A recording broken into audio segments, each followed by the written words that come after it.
Welcome in, everybody. Crypto Maniac, the Blues guy, Melis or Melissa, however we want to say it. I'm not sure exactly what you want us to call it. But welcome in, everybody.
Keep it back your problems like a bit. Want me to solve them. Keep it back your problems like a bit. Yeah, you keep it back your problems like a bit. Want me to solve them. Keep it back your problems like a bit.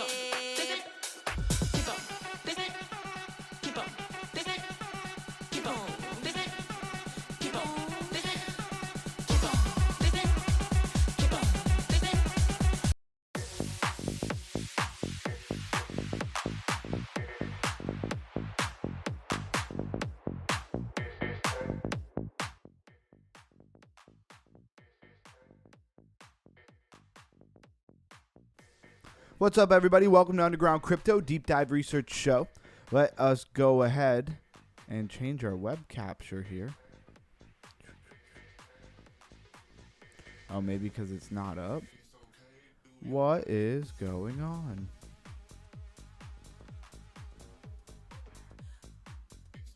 There we go. Now we got the right thing. How's everybody feeling? How's everybody doing out there in crypto land?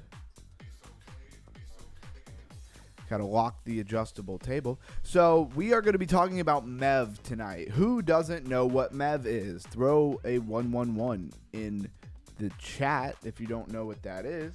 Got one guy in the house, Crypto Maniac in the house. He says it ain't chili without beans. Okay, Plague Dog's in the house. Glad to see Plague Dog's coming back. Stream after stream. Ready to raise that crypto IQ, says that one guy. We got Melissa in the house. No Orhan, I guess. 111. All right. Well, it seems like we have a great topic tonight if nobody knows what I'm talking about. Maximal extractable value, aka MEV, right? So MEV is protection. It does fall within the whole category of protection and stuff for sure. I'm gonna put my watch on here. So I got the crypto for the day, crypto bubbles for the day pulled up. Don't see anything too crazy here. Trump's up 16%, Aerodrome ICP up to $6 again. I like to see that. Definitely not underwater on that anymore. Zcash, where's it sitting now? $500 for Zcash. Is Zcash gonna go to the moon? I don't know. Market cap is $7.7 billion. Are they going to get everybody to run into that thing and then dump on you? Also have no idea. Could be. On the hour, Dash is down 8%, Virtual is down 4.8%, Zcash down 1.9%. So in the last hour, things haven't been great. But overall, for the day, things have been pretty green. What do we got going on here? So Blues Guy says, join the Discord. Yes, the Discord is the pinned comment at the top, so it should be easy to find. I remember it from meme trading a bit. Okay, yeah, MEV. I think it's really interesting. I think it's one of the more underrated things that maybe people don't know about. So we're certainly going to raise that crypto IQ. Let's run through some numbers here. Bitcoin at 103,100. Definitely better, you know. You can see the little chart up here where the mouse is. You can see that little bounce. I know it's really small. I do apologize there. So Ethereum, 3,390. Far cry from my $4,000 mark that I like, but we'll see what happens. Did we find a bottom? I don't know. I wonder what Orhan thinks about it. So XRP, $2.32. BNB, $946. Solana, $160. Dogecoin, 16 cents, popping back up a little bit. Cardano, 53 cents. Glad to see a little bit of recovery. If that's all we get, I'll be sad, but I hope that we can get back up to the upside. Hyperlink, $40.50. Chainlink, $14.90. XLM, 27 cents. Zcash, 474. At this current moment, it looks like it went as high as 500 and something. SUAVE, $2. Hate to see that. HBAR, 17 cents. Said, I think we did. That one guy says F-Sol. That's how a lot of people feel. And looks like BTC is going back down at the moment. Yeah, who knows? Do we get a double bottom, inverted head and shoulder, Adam and Eve? I mean, that first little dip can set up for a lot of different things. Also, a rising wedge, right? So that's, you know, on the table as well. Let's go take a look at what's trending on a day like today. Trending coins. So, Firo, we talked about quite a bit yesterday. Still trending. It's getting attention. Is it going to boom? Zcash, of course, still trending. Ergo. Concordium. Does Concordium have to do with privacy? I'm not sure. ICP. Soon. Momentum. You know, looks like it gave back quite a bit of that momentum. ZK Sync. Yesterday was all about ZK, so we went over a lot of stuff. So that's one of the top ZK zero knowledge projects. Giggles just decided to just take off, and I said that since we looked at Giggles several times that I felt like at some point they were going to pump that thing, and they did. Lena, we went over yesterday. Intuition. It sounds familiar, but I don't know if we've gone over that. Almost looks like it came out today, honestly. We'll take a look at that. So run us through what is trending first, and then we will go back and actually go through the projects. 27 on the Fear and Greed Index. Oof. Let's take a look at this chat. It says day 3 of extreme fear. Camsta has his opinion there. BTC getting the pump off of the 2-hour 21. All right, Plague Dogs. Firo for the win, baby, says Camsta. That crash was related to over-leverage regulation in the way. In the way or on the way? Zek wishes it was Firo. I don't know why, but it just does. Okay. Hot take, Camsta. All right, let's move to what's trending here on Crypto Rank. It's usually a little slightly different. So Lightlink, we've been over several times. Aster is still hanging out there. Kite AI, we've been over several times. Momentum, we've been over several times. Intuition, I think that might be a new coin. I'm not sure. We're going to have to go over that here in a minute. Let's see on our other list, because we get a double list here. This is top 20 most visited coins in the last 7 days. We have Kite AI, Monad, Lightlink, Momentum again, Intuition again. We have this South Park sucks now.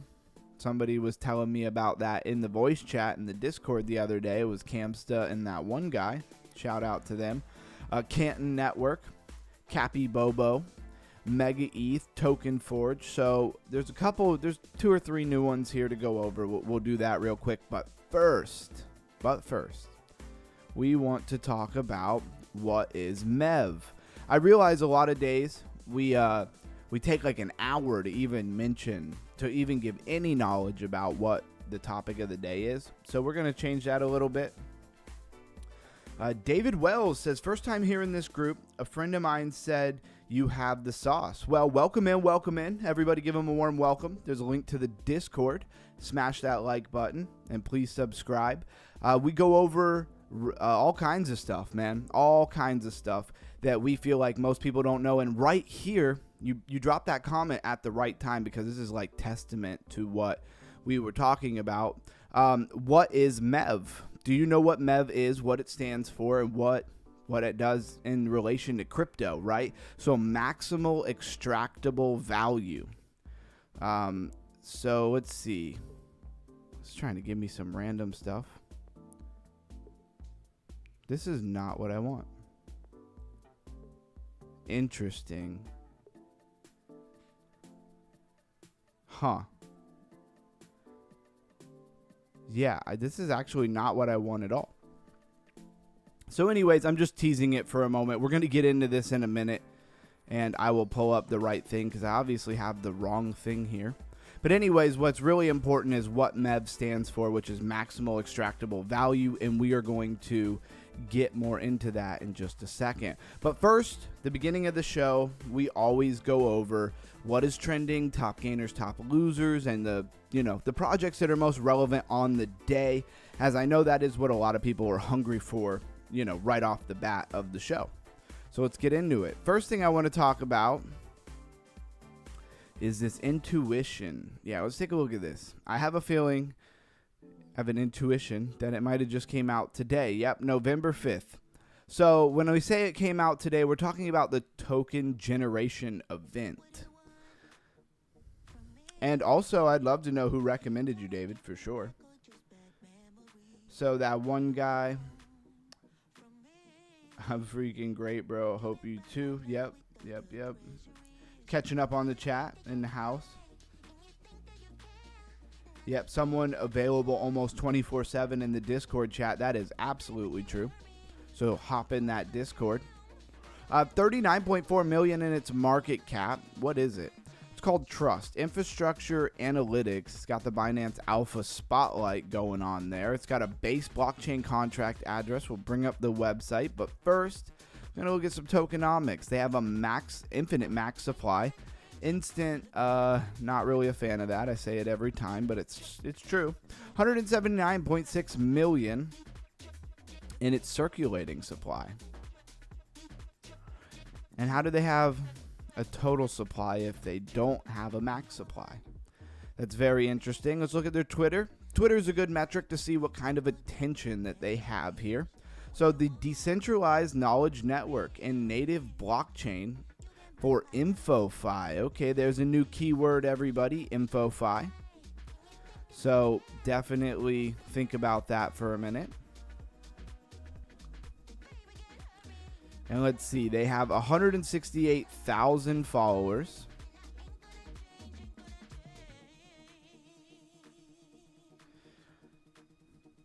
And if you want, give me a follow, Crypto Ron with the blue check mark, and that's at _ground crypto, because underground crypto was taken. And May 8th is the pinned post with 335,000 impressions. Pretty cool looking video here. Usually not worth trying to get you guys the audio because there's probably nothing going on or no audio at all most of the time. So this kind of has like a creepy cult following kind of vibe to it. I mean, if you look at what they got going on as far as visuals, very interesting. But what is it, right? Trust your AI, algorithms, reviews, your intuition, available everywhere. Trust your intuition. What is this doing? Some kind of... Okay. Decentralized knowledge network. Your knowledge, your intuition. Your intuition grows with you. The more you contribute, explore, and invest, the more personalized, powerful, and rewarding your experience becomes. So what is the angle here? So they might have an airdrop going on. Well, we haven't participated at all, so I doubt I have anything to do with the airdrop there. Keep saying create your intuition. So your journey begins with intuition. Complete these guided experiences to learn the basics and unlock the powerful potential of the decentralized knowledge graph. So we click get started, and let's see. Fund your wallet, of course, is the first thing they want you to do. Bootstrap mind, learn the basics of intuition and create your identity. What are identities? Search for and stake on identities. What are these claims? Learn about claims. So they have a whole little training you got to go through. It's kind of weird, but of course it starts with buy some of our stuff, right? That's not surprising. Information you need when you need it from the sources that you trust. The intuition system. Blockchains have decentralized money. Intuition decentralizes information. It trusts ownership, discoverability, and monetization so more of humanity's intuitions can flow into the world.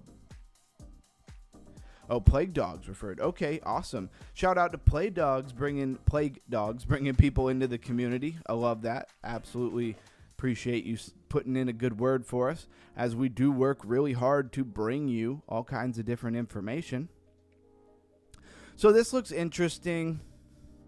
Website is okay. You know, I kind of give this maybe like a 6 out of 10 for the website.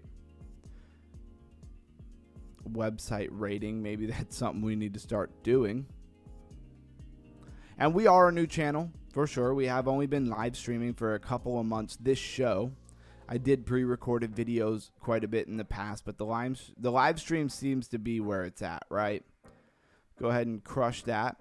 So it's already down 62%. How do we feel about that? You can hit market cap over here and see that it came out at 105 million and it's already down to like 40 million. So I guess we'll keep an eye on it. It just came out today. It's hot off the press. Again, that's the token generation event, TGE. Token generation event was today. Gotta mention Firo since it is getting a lot of attention. It is not a new coin. It is back from October 5th, 2016 with 31.9 million in its market cap. It is privacy, zero knowledge, and proof of work.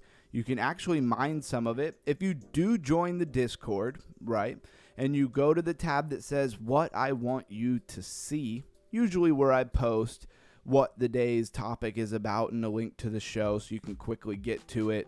And then it's just what I want you to see, and I'm the only one who posts in there so that it doesn't get buried under all the chat going on in the Discord, because the Discord is pretty lively. You will see a link for Firo. Takes you directly to how to mine Firo. And I really want to do it, but I haven't got to it yet. If anybody else takes the time, because it says that it's designed to be mined by GPU, right? Which is what you would have in your computer. If anybody mines this, let us know what's going on. Let us know your experience, that kind of stuff. Didn't realize that you're the same underground crypto as in the 99 Givers Gain. Yeah, absolutely. I'm in I'm D-Dubs in 99. Okay, man. How are you? Good to meet you. I haven't been able to be super active in the 99 in a while just because I've been building out this channel and stuff, but I used to be pretty active in there back in the day. And you'll definitely see me on the Lifer stream pretty much every day. I'm there, I'm sure. If you watch the Lifer stream on a regular basis, you've seen me over there for sure. As I was a Lifer for years before I ever started doing my own thing. So we always pay homage back to the Lifer who brought us all together. So I am going to touch on a couple projects here. I'm going to try not to make it too long. Lightlink is a layer 2 of Ethereum. Do you remember that? So what is the point of it? Well, it's dApps for enterprise, meaning not retail, and instant gasless transactions. So this is very much, again, not really for retail, just so you know. But Lightlink will maybe do well, maybe not do well. I have no idea. It only has 7 million in market cap, and we've been watching it for a few days, and I haven't seen that market cap really move much. Not a whole lot to report, other than they have an app coming soon, right? So you don't even have an app yet. And let's see what their attention was, how many followers. 110,000. For how early, how new the project is, that's pretty good followers over on Twitter. But I don't know. After watching it for several days, I am a little bit surprised that we don't have a better market cap here. We're on the daily, so they've been around a little while now. Wow, look at that thing. That thing has been absolutely crushed. And it's not like CoinGecko where I can quickly grab you know, how much volume or how much market cap they had back here at this line. But this says the April 24th, 2025. Been around for a little while. I don't know if this thing is doing well or not, though. Doesn't look the healthiest. So, wow, that chili was hot.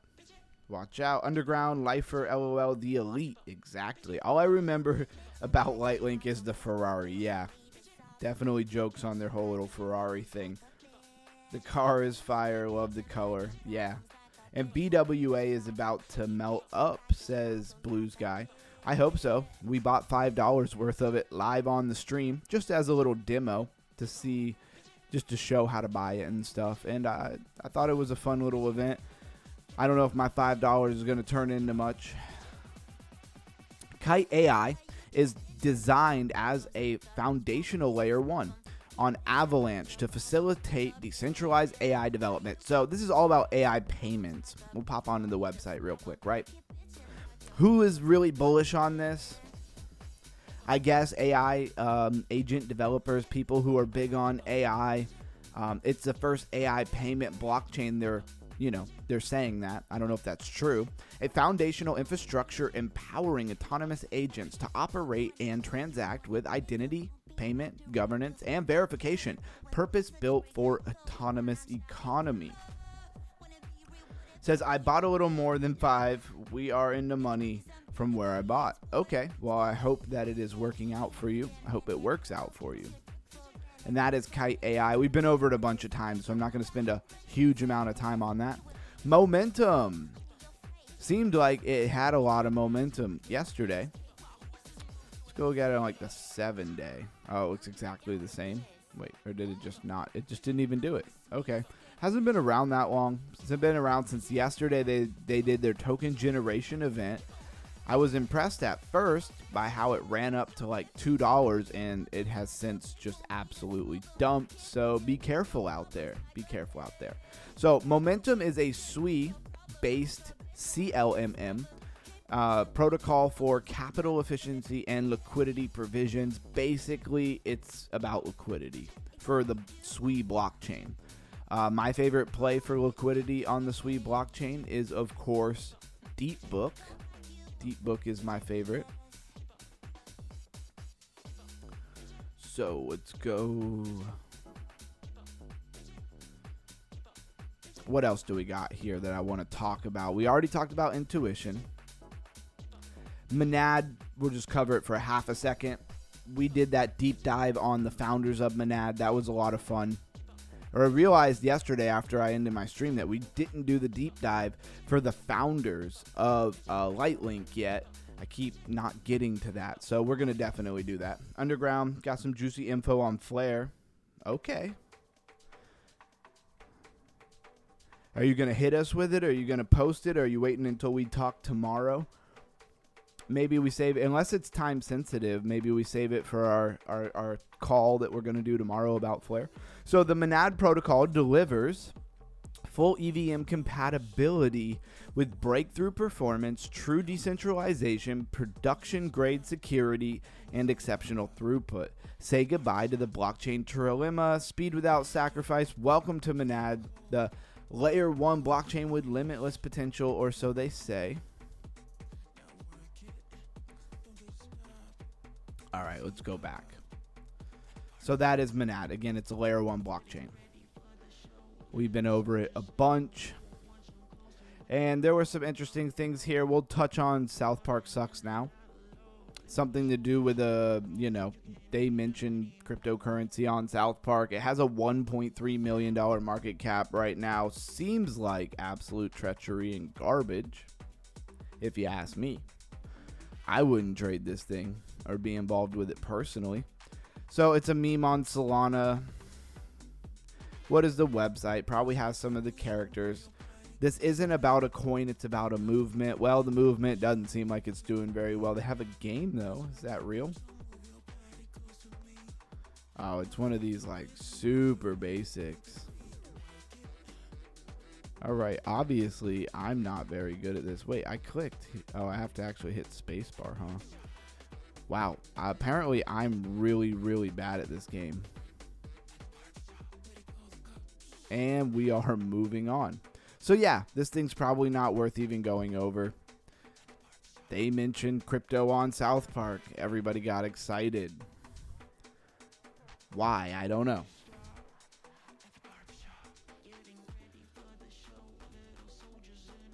Says, nope, we talk tomorrow. I got 7 pages of notes for you. Hey, that's awesome, man. I'm glad that you did that due diligence and bring in some serious info. So watch out for that next flare review that we do, right? Yeah, Blues Guy says I wouldn't touch this with a 10-foot pole. I'm with you there.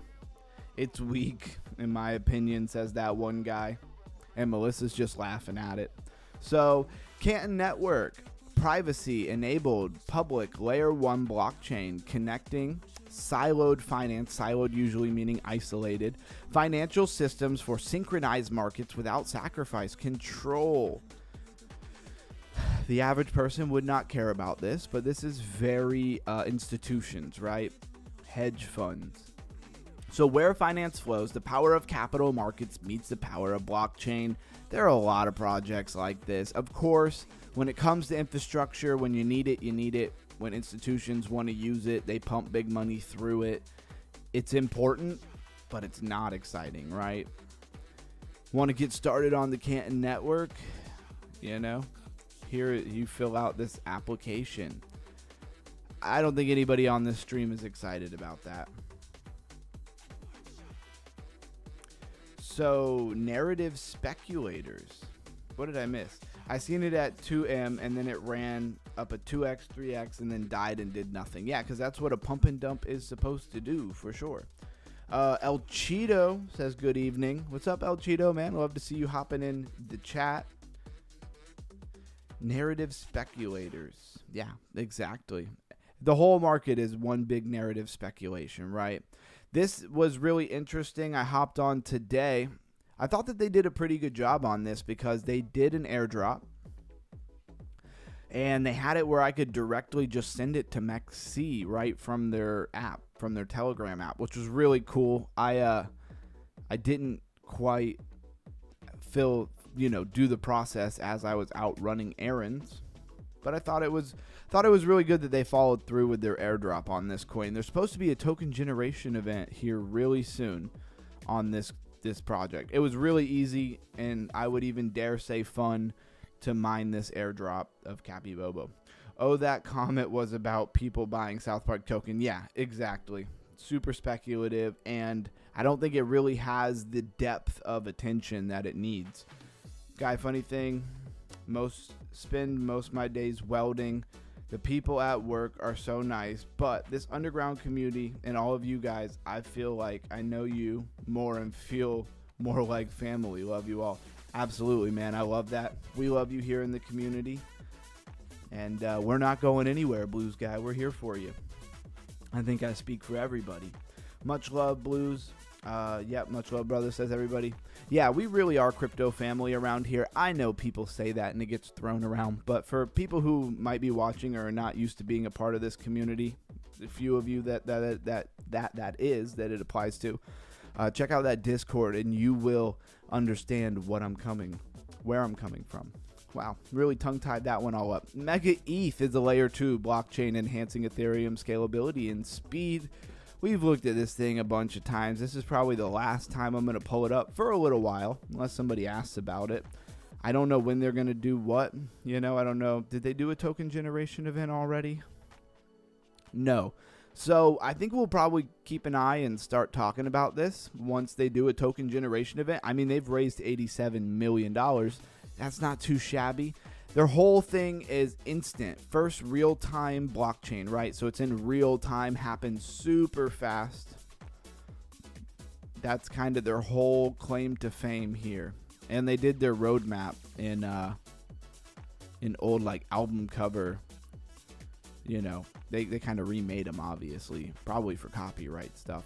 But I thought that was pretty cool. So Mega ETH is a layer 2 talking about real-time blockchain, instant finality, stuff like that. Token Forge, again, not super bullish on Token Forge. They've raised $1 million. Token Forge is an infrastructure for RWA's tokenization in Europe, aligned with MECAR and MEFID 2. I don't know what any of those things are. I'm not big in the European markets or anything like that. Tokenization made in Germany, secure, fast, and EU compliant. Sounds super boring. Very, very, very boring to me. I guess this is important to you if you live in Germany. Crypto's worldwide. Tokenization made in Germany. And in honesty, doesn't even really make any sense. It does say that Polygon Labs is their backer. I think Polygon Labs should figure out their own stuff before they give anybody any money. Because what are they doing? What is what is Polygon Labs or Polygon doing as a project besides price go down?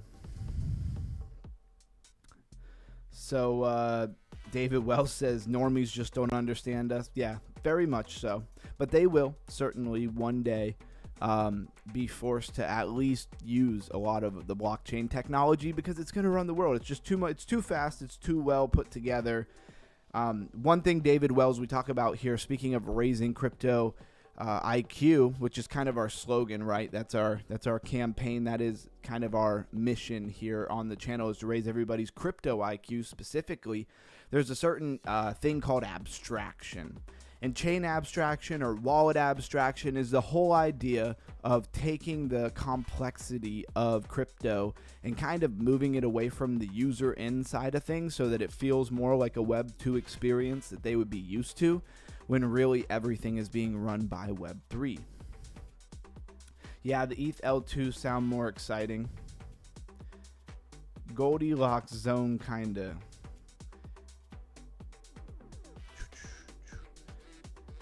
Yeah, okay, we're pretty caught up on the chat.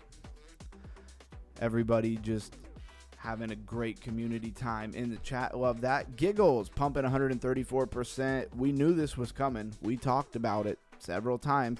I don't really give calls out and I don't really do TA.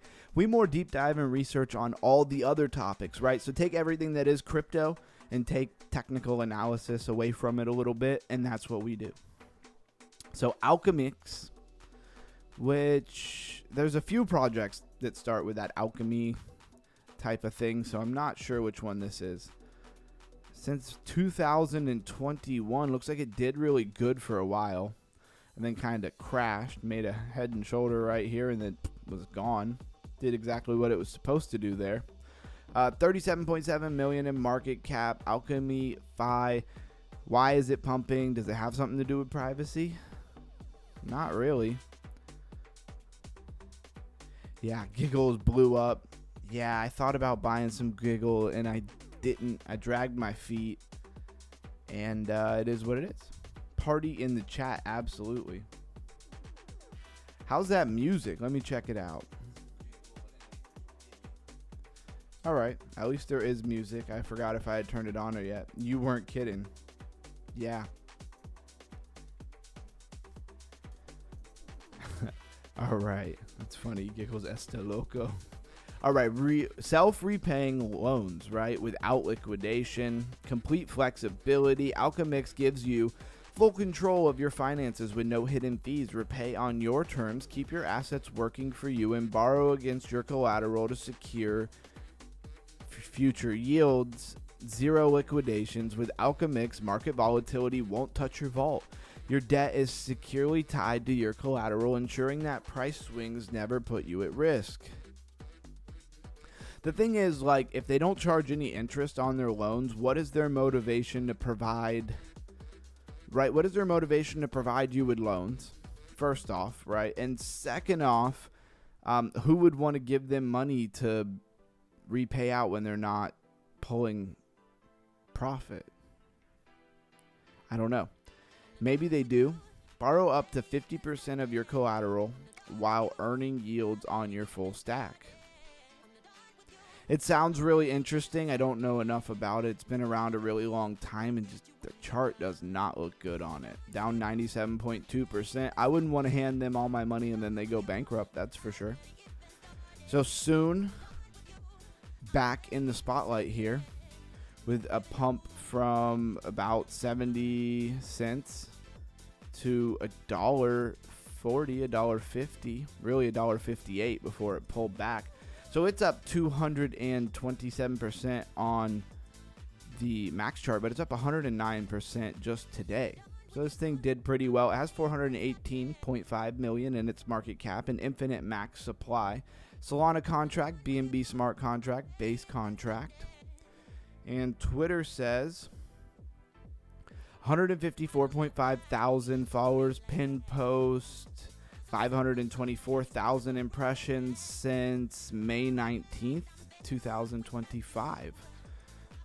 Hopefully you follow that information. I did give it to you pretty quickly. It is a layer 2 smart contract platform, cross-chain communication. That's pretty cool. Check out the website. I swear I've been over this, but I don't remember the website. Sometimes they do. Sometimes they do change their websites, right? Delivering the best on-chain trading experience. Start trading live. They'll click us over probably to the Web3 part of their website. This doesn't feel very Web3. What's going on? Sign in with email? Nah, that feels very Web2, doesn't it? They have a Telegram bot. Are they crypto yet? Copy trading with Aster. So it looks like maybe they're a little bit more like plugged in to different things, because like their copy trading is through Aster. I don't know. Very interesting. Very interesting. Soon is all about trading. So with that narrative that we saw run. So first true SVM rollup, delivering high performance to every L1, starting with Ethereum, BNB, and Base. What is SV? Oh, okay. So like Solana virtual machine instead of Ethereum virtual machine. Makes sense. There's so many coins, it's hard to know what to hop in. This doesn't look like a play to me. But somebody thinks it's a play because it's doing well.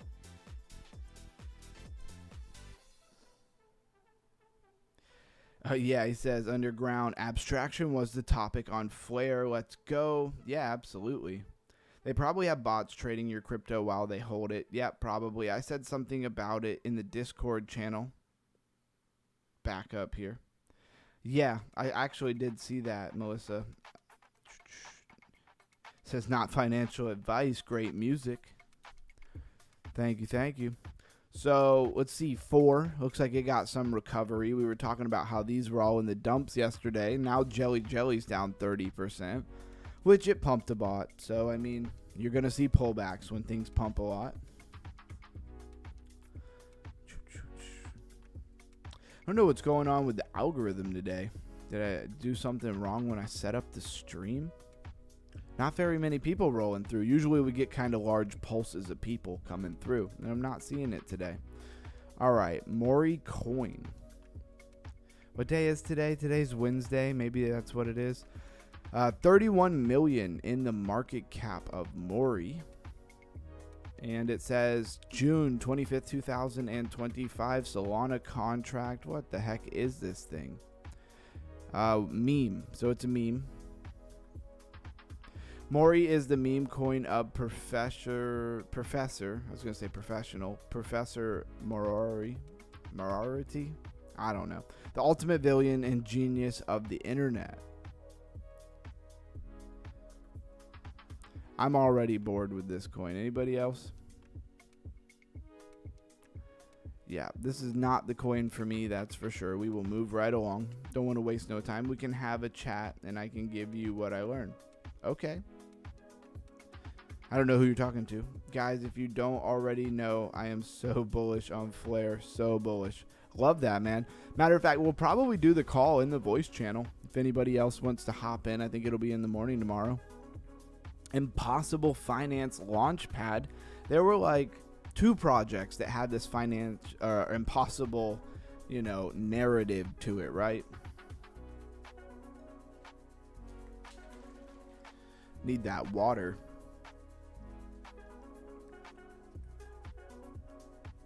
Bullish on water. With Celtic salt, that is. All right.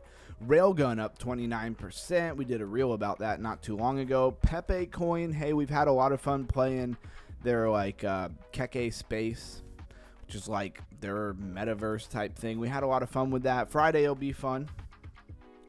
Doing our gaming stream. Might start a little, just a shout out to anybody. Friday's gaming stream might start a little earlier than normal. Trying to be there. I have 2 appointments in the morning. Okay. I'm not even exactly sure what time it's going to be. So Blues Guy says MEV, or Maximal Extractable Value, is the profit a miner or validator can extract from a blockchain while strategically reordering, including or excluding transactions in a block. Exactly. The value is gained by exploiting information asymmetries, often at the expense of the user, exactly, through strategies like front-running, sandwich attacks, and liquidations in decentralized finance. Exactly. It really is I wouldn't say it's like scary, because I don't get real fearful about stuff, but it sounds really annoying, honestly. I can only hang till the conversations... Hold on, wait. I can only hang till the conversations to sitting down mode on Wednesday. I have virtual reality putt-putt league play tonight. Okay. That's hilarious. I can only play until the sitting down mode on Wednesdays. That's hilarious. A virtual putt-putt league sounds pretty fun, honestly. It sounds pretty lit. DeFi will be huge. Don't sleep on it yet. Flare the bridge to bring smart contracts to the ledger and connect EVM and all chains. So much going on in the chat. You guys do a great job in the chat. So Send recently migrated from an old to a new contract. Yeah, usually the sit down mode is like an hour into the stream is usually how that goes. So I had to walk around forever today. My back is killing me. I'm a nerd, I know. LOL. 29.1 million. Nothing wrong with that. Base blockchain. So this is Send It. Let's see what categories they gave it. Account abstraction. It's almost like we were just talking about that. So here we go. Future cast. Send money, earn up to 10% yield, invest and collect rewards with every transaction, no bank required. Smart, save smart, sleep better, visual goals, real results, all on autopilot. Sounds cool.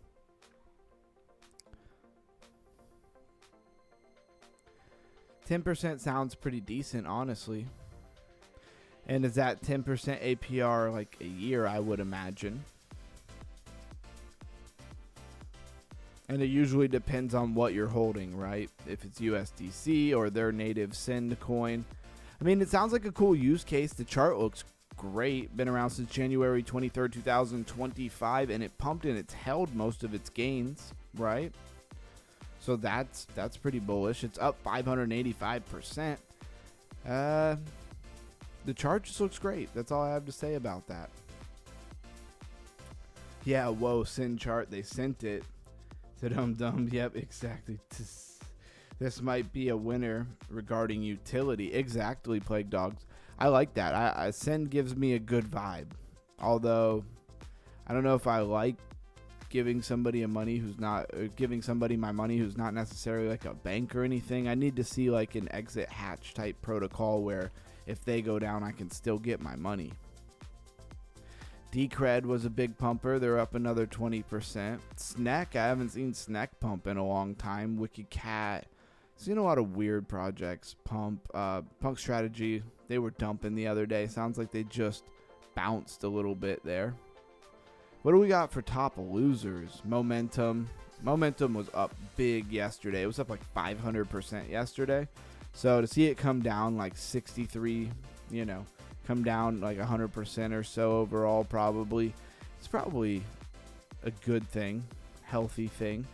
Nano, Humanity, Undead Games, Recall. We've been over a lot of these projects lately.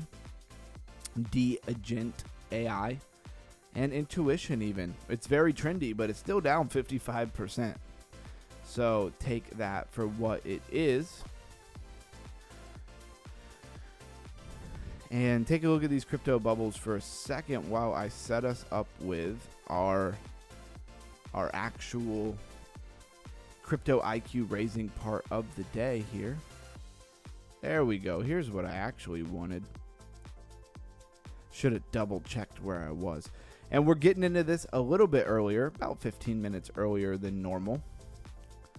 Just because there's a lot to cover here. You come here for the IQ raising event. I don't know if a lot of people didn't understand what this was or something.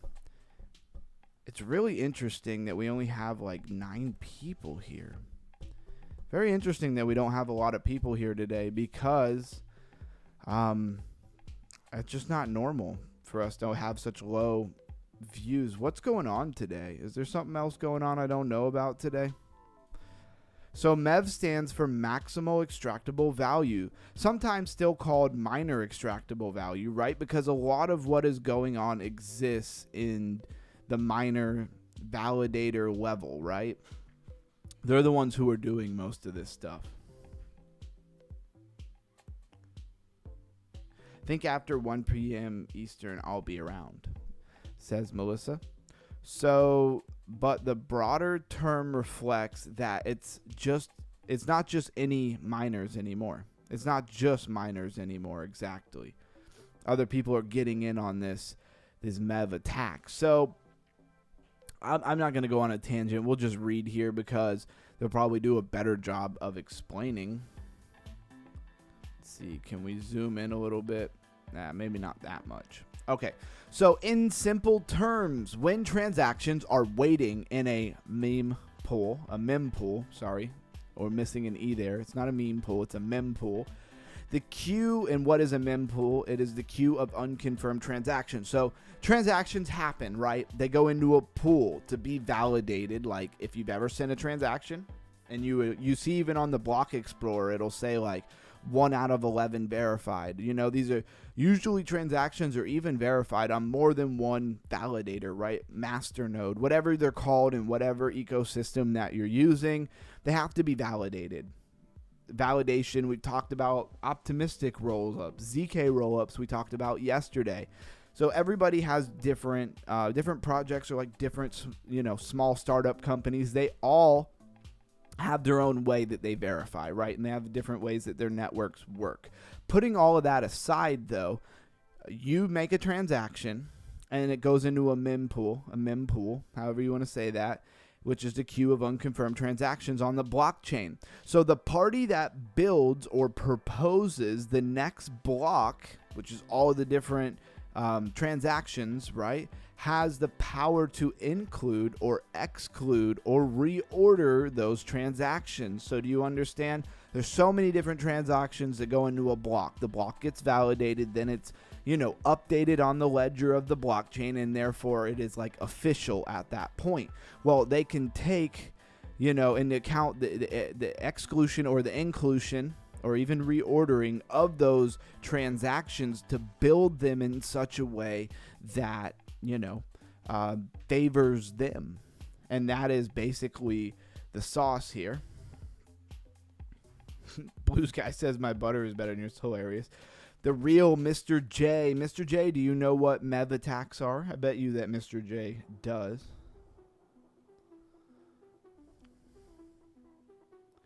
Oh, she was talking about Bard earlier? Okay, people are sleeping well tonight because of the bounce. Maybe. Think, yeah. I already read that part. Maybe. It's just very interesting. Usually we'll have like influx where we jump up to like 25 people or something. But maybe it's Wednesday. Thursdays have honestly recently been really good. But anyways, I don't want to get too off topic here. Mr. J in the house. All right. So that ability opens the door to extract, right? Extracting extra value above and beyond the normal block reward and transaction fee. Why does this matter, right? Because the order of transactions on a blockchain matters. That's why it matters. A large trade on a decentralized exchange. So remember, decentralized exchanges are going to use some kind of blockchain, meaning they're going to have to go through the whole transaction validator thing in order to be live or, finality. A liquidation event. An arbitrage opportunity. If someone sees it coming in the mempool, they might insert their own transaction just ahead of it or just after it, thereby capturing value. This is the essence of MEV. So maximal extractable value. So let's break this down again.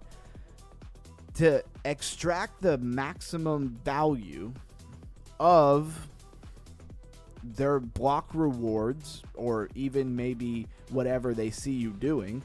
They see a big whale is about to sell 50% of the supply of a coin, right? And they put in a short. It's a decentralized order book, right? It's a decentralized exchange. And before it happens, they just put in a short because they're the ones validating on the actual chain. So they could just put the short in right ahead of you. And maybe in reality, you would already put that in, but it doesn't matter because they're the ones controlling the order of the transaction. So maybe they just reorder it, pull you out of that block, right? And then you get put in the block behind it. And instead of your 50% sell of the supply of a coin, they put in their short order. And then that goes through. Their short order goes live. And then in the next block, which happens not much later, we can be talking about a matter of minutes here. Then they sell that 50% supply and that short, prints. This is like them having the cheat codes because they can see what's going to happen. They basically see the future. They can see what's going to happen before it happens. It's very interesting. So woke up to 100% profit on XRP. Just going to close the trade and have a nice lunch. Hey, I love that. I'm familiar with tax. In Hong Kong, we have no crypto tax for personal assets. That's awesome. This is insane, says Plague Dogs.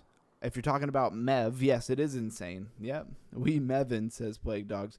Exactly. This is why we raise our crypto IQs. I thought this stuff was super interesting. Is it a little bit technical? Absolutely. It does require you to have at least a basic understanding of how blockchain technology works. Blocks, miners.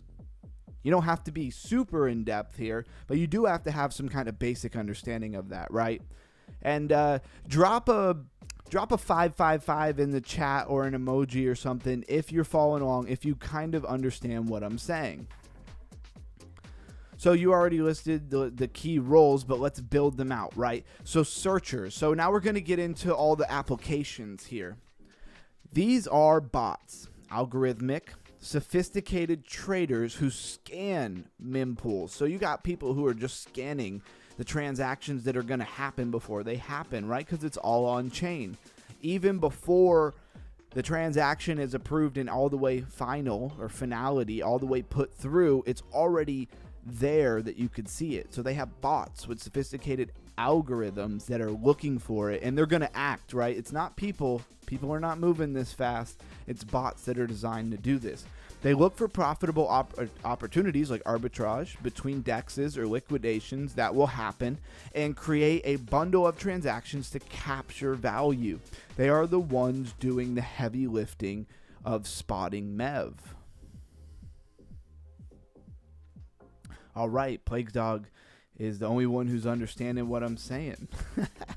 I want to use the platform Nice, no tax. Yeah, that's awesome.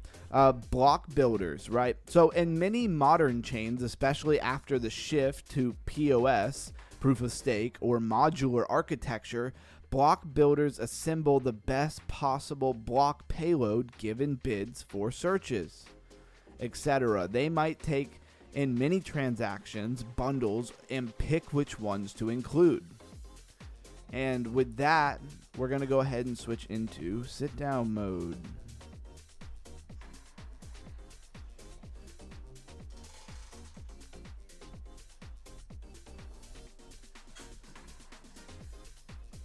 Sorry, the table is slow to go down, so it takes a second. All right, that's how long it takes. And we will move to our other camera. Bang, bang, there we are. I did do some messing with OBS. OBS is what I use to stream, for anybody who doesn't know about streaming programs. You know, it's not just turn your camera on and click a button in YouTube. It's a little more complicated than that. And I messed with some things, so I don't know. I don't know if it changes anything. You let me know if anything seems weird out there on the other side.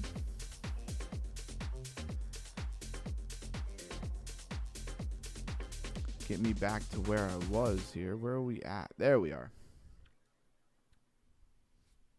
Says, my eye is on fire. I think I got chili sauce in my eye. Unreal. Whoa, watch out. Safety first, then teamwork. Never wear shoes in the house. Or is it always wear shoes in the house? 555 would have never even known where to start studying these topics if not for Underground. Love the content. Man, that's one of the nicest compliments I could have even ever received, because I'm actually accomplishing what I set out to accomplish. Says, all right, friends, wish me luck on the green. Catch you next time. All right, Plague Dogs, have a great night. I hope you win. I have a sticker on my rear view mirror that says Cam, just for Camsta. Give him hell yeah. Do you have to rent it? I'm not sure what Melis is talking about. Isn't it a little sketchy using a bot supplied by the exchange you're trying to beat? Maybe. It could be. Yep. So validators. Okay, so where are we going here, right? So let's talk about validators or proposers of blocks, block producers, right? These are the nodes, right? Nodes that propose and finalize blocks. They choose which builder payloads they use, or which transactions to include, to be more, clear, and thus capture the MEV, or a share of it, because they control ordering inclusion and exclusion. Hopefully you follow that part. And remember, everything about the value that these people are capturing is going to them.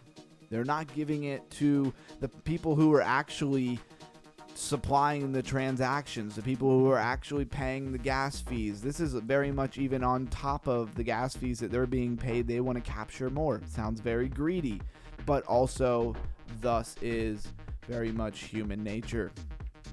So yes, MEV is a market between searchers, builders, and validators. It's not simple. Bad bots doing sneaky stuff, though that is part of it. It also involves arbitrage, liquidation, markets, relayers, and private blockchains. The entire ecosystem basically has different points where these MEV attacks happen. Rent a trading bot on MEV. Okay. No, not sure how it works. Me either. I know KuCoin has had bots on there trading bots on there for a really long time. And I haven't checked it out in a long time, ever since they kicked all the US users off, even though I have my Palau ID. Shout out if you don't know what a Palau ID is. Digital ID, where you're a digital resident of the country Palau. Allows you to KYC in a lot of places.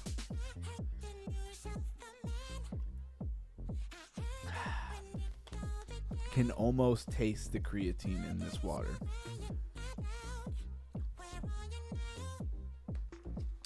The show brought to you by creatine and Celtic salt water. All right. So let's go to types of MEV, right? Let's expand on each type we listed with extra context so the audience sees how it plays out. Why, thank you, ChatGPT. So nice of you. So description and example. Token A is trading at price X. Wow, this is gonna feel. Let's see if everybody could do this. This is an example of arbitrage, right? We're getting into some sauce here, guys. Take notes, put your thinking caps on, whatever you got to do, because this is gonna require a little bit of thinking. Are bots free to try? Says Camsta. They were. It's been a long time since I've been on there. They were somewhat customizable. Back then, I really had no idea what I was doing, so I just used it for whatever it was already set on. At IG. Oh, okay, yeah, I follow you. You never sent me the link. Oh, was I supposed to send you the link? I mean, the link is in the description. If you know how to get to the description, you'll see the Palau ID. The one on MEV is free. I know that. Yeah. Yeah, I haven't looked at those. Anyways, we're going to go over an example here. It's going to sound like one of those math word problems, but see if you can follow along. This is an example of arbitrage, right? So token A, pick any token, is trading at price X, so at a certain price, on decentralized exchange 1, and at price Y, higher on the X2. So on a different exchange, the price is higher, right? A searcher spots the discrepancy, submits a bundle, buy on X1, sell on X2, all in one transaction or one block. So price moves before others can react. Because the builders, validators can pick that bundle, they capture that extra value. So Archetype POW, good MEV from market efficiency view. Architect, yeah. Architect type POW? I don't know what that means. That's a weird word. Shout out if you've ever seen this word before. Architecture typo. I don't know how to say that. I can be honest about it. I don't have to look like the smartest guy in the room all the time. Blues guy says VPN.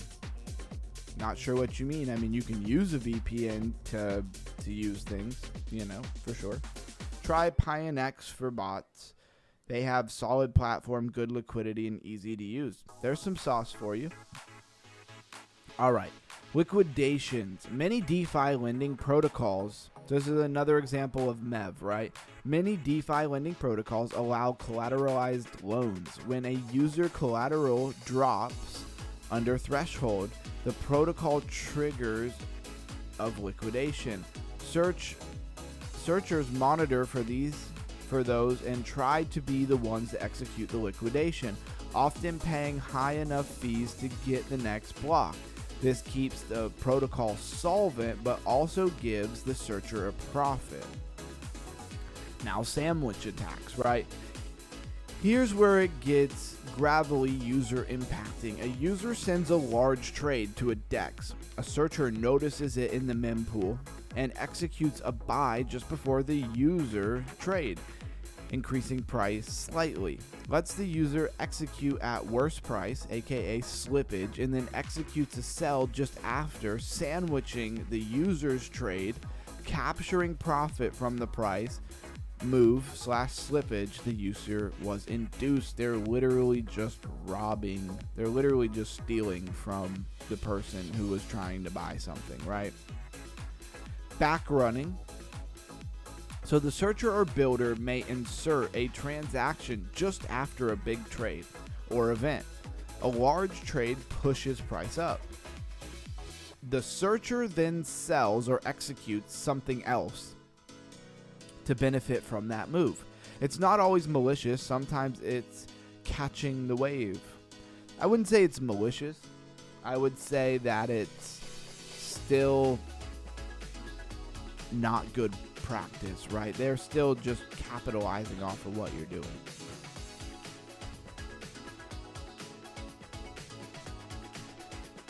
Oh yeah, Underground, we spoke about using VPN ID so I can use it instead of my Canadian IP as I'm limited. Okay. Yeah, I'm going to actually probably get an affiliate link with NordVPN. Garden Warrior, hey Underground and team. Been hectic this week with work, but I'm listening. What's up, Garden Warrior? I hope you're enjoying the show tonight. As you're listening along, we're talking about some real crypto IQ raisin sauce here. And I was thinking, and I was asking you about the no UUC, I can figure it out. That's it, buddy. And I was asking about the KYC, maybe, is what he meant. I don't know.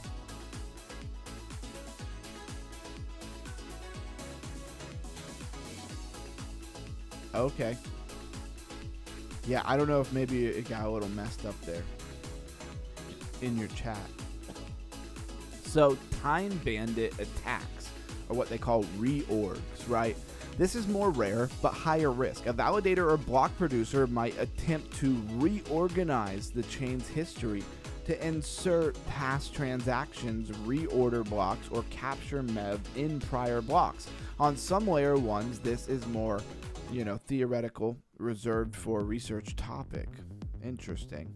So, an important nuance. Not all MEV is evil. Arbitrage and liquidations can provide useful service, liquidity, price efficiency. The problem comes when users consistently lose out from high slippage or front runs, or the block building becomes centralized, or validators chain reorg to capture large MEV, undermining security. Yeah, that sounds like a problem to me. And why does MEV exist? Well, we're going to take a slight pause on that because it's a lot. We're going over a lot there, right? And so we just want to pause on that for a half a second. And we're going to roll into our founding founders section of the night. And we'll pull up a fresh ChatGPT so we can look up some of these founders. I want to talk about Lightlink. I haven't really got it all figured out, but I started today to relay out the order of the show. The beginning of the show will be very much the same, except for we're gonna tie in a little bit more teaser, a little bit more explanation for the topic of the day. That way we don't go like an hour and a half before we even bring up the topic of the day, because the topic of the day is what we're putting out there on the title and everything. And so I just want to have a little bit more talk about that earlier in the show. Maybe you care about this, maybe you don't, but there will be some differences in the show as we try to make it better. So here are the top MEV projects, right? So MEV protection. So you're not going to find a category about MEV, right? Because MEV is something that goes on very much on the validator level. But what you are going to find is projects that are capturing on this, which I think very few people even understand or know about. But MEV protection becomes the niche, becomes the category that you would want to be talking about, right? So you have projects like Gnosis, or Gnosis, because I think the G is silent, right? Verus, Cal Protocol, Hashflow, a Semantic Layer, Eden, Manifold, right? How small are we getting here? These are like under 2 million market cap. So some of these are really small. But the biggest one here is, Gnosis, which is $313.9 million in market cap, sitting at $119. This seems like, maybe the winner out of this category here of MEV protection.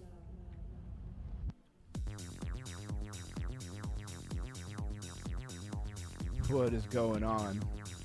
Multiple devices can give you VPN, yep, but I just do it on my phone and PC. Find the runners and make us all rich. Instant YouTube all-star. Okay. Says Mr. B saying cut shit on you. Hey, I appreciate that. Then I'll be able to use platforms that I'm limited. Yep, exactly. You shouldn't be able to use MEV, but I do. Yeah. Exactly. The VPN's much cheaper than getting a Palau ID, and there's a lot of free VPNs. So you don't necessarily have to pay. If you buy a VPN service, it's a little bit more, not peace of mind, like you have to worry about getting like hacked or something, but it's more just easy to use and you get less like ads and stuff like that. It's a little bit, better to use. Let's look at their Twitter, see how many followers they have for Gnosis.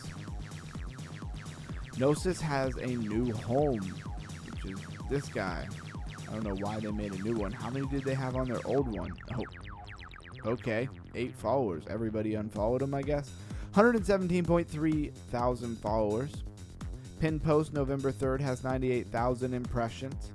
Just a half an hour earlier, Stakewise DAO Emergency Multisig has executed a series of transactions, recovering 5,041 OS, so some kind of wrapped ETH.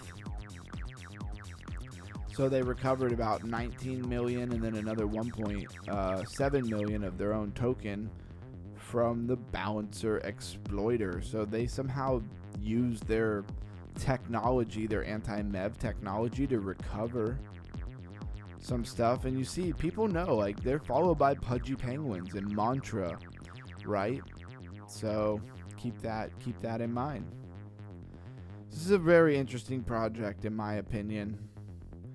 You gotta be pretty high IQ in crypto to build something around MEV protection. So full stack decentralization, infrastructure and applications for an open internet. Accelerating an open future. Yes, we're going to do the founding founder thing in just a second. We build innovative projects in payments, identity, and internet freedom, driving changes and shaping the future of decentralized technology. What do we got going on in the chat? Oh, if you can't get on, you may need a Palau ID. I forgot about that. Well, Mexi is hard to get onto, guys.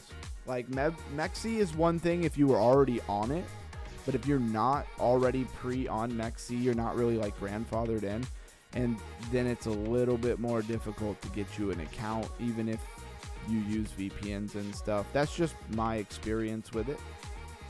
All right. So let's move to the founding founders event of tonight. And I just want to shout out Blues Guy, because another section that we have is going to be our health question for Blues Guy.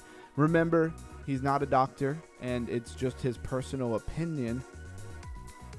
Blues Guy, if you could, the question is going to be, and you don't have to type it yet, okay? Because there's going to be a point where I ask you it. But I just want to give you a shout out so that maybe you could start putting it together, Blues Guy. What is your protocol for a parasite cleanse? If you were going to do a parasite cleanse yourself, what would you do? How long would you do it? How would you start? What would you take? That's the question. But don't answer it until I ask. Just wanted you to know in advance. I should message you these things before. Blues Guy, I'm going to start trying to message you the health question of the day, the Blues Guy health question of the day, prior to me asking, so you can be put together, right? We should all book a trip in Mexico or somewhere that's hot and meet up. Just come to Florida all together in a 1-week crypto talk or beach party fun. That would be awesome, guys. I've been in Mexi for about a year, no VPN. Says I'm better than a doctor, bro. Hey, man, I was just giving you the disclaimer, Blues Guy. You know, just so everybody knows it's not medical advice, so you're not liable. Just like I say, this is not financial advice, because it's not financial advice. All right, so let's look at the team. They have 10 people listed. We're just going to focus on the people at the very top of this thing, maybe the top 4, most likely the top 3. Is a co-founder of Lightlink, a layer 2 Ethereum virtual project. I don't think that was said right. Start over. Is a co-founder of a crypto project called Lightlink. Please give me as much information as you can find about his background, how he got into crypto, and everything you can find about him.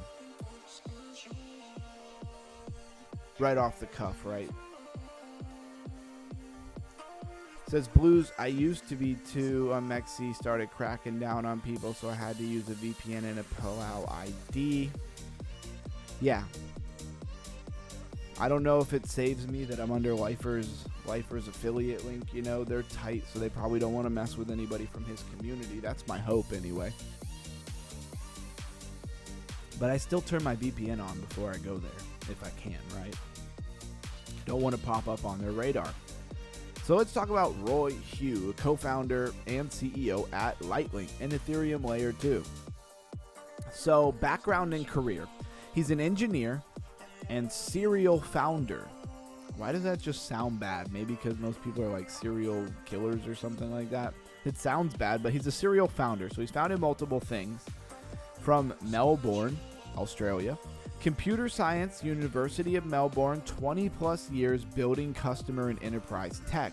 Early ventures include MMGN, Australia's largest video game community. So he has a lot of history there.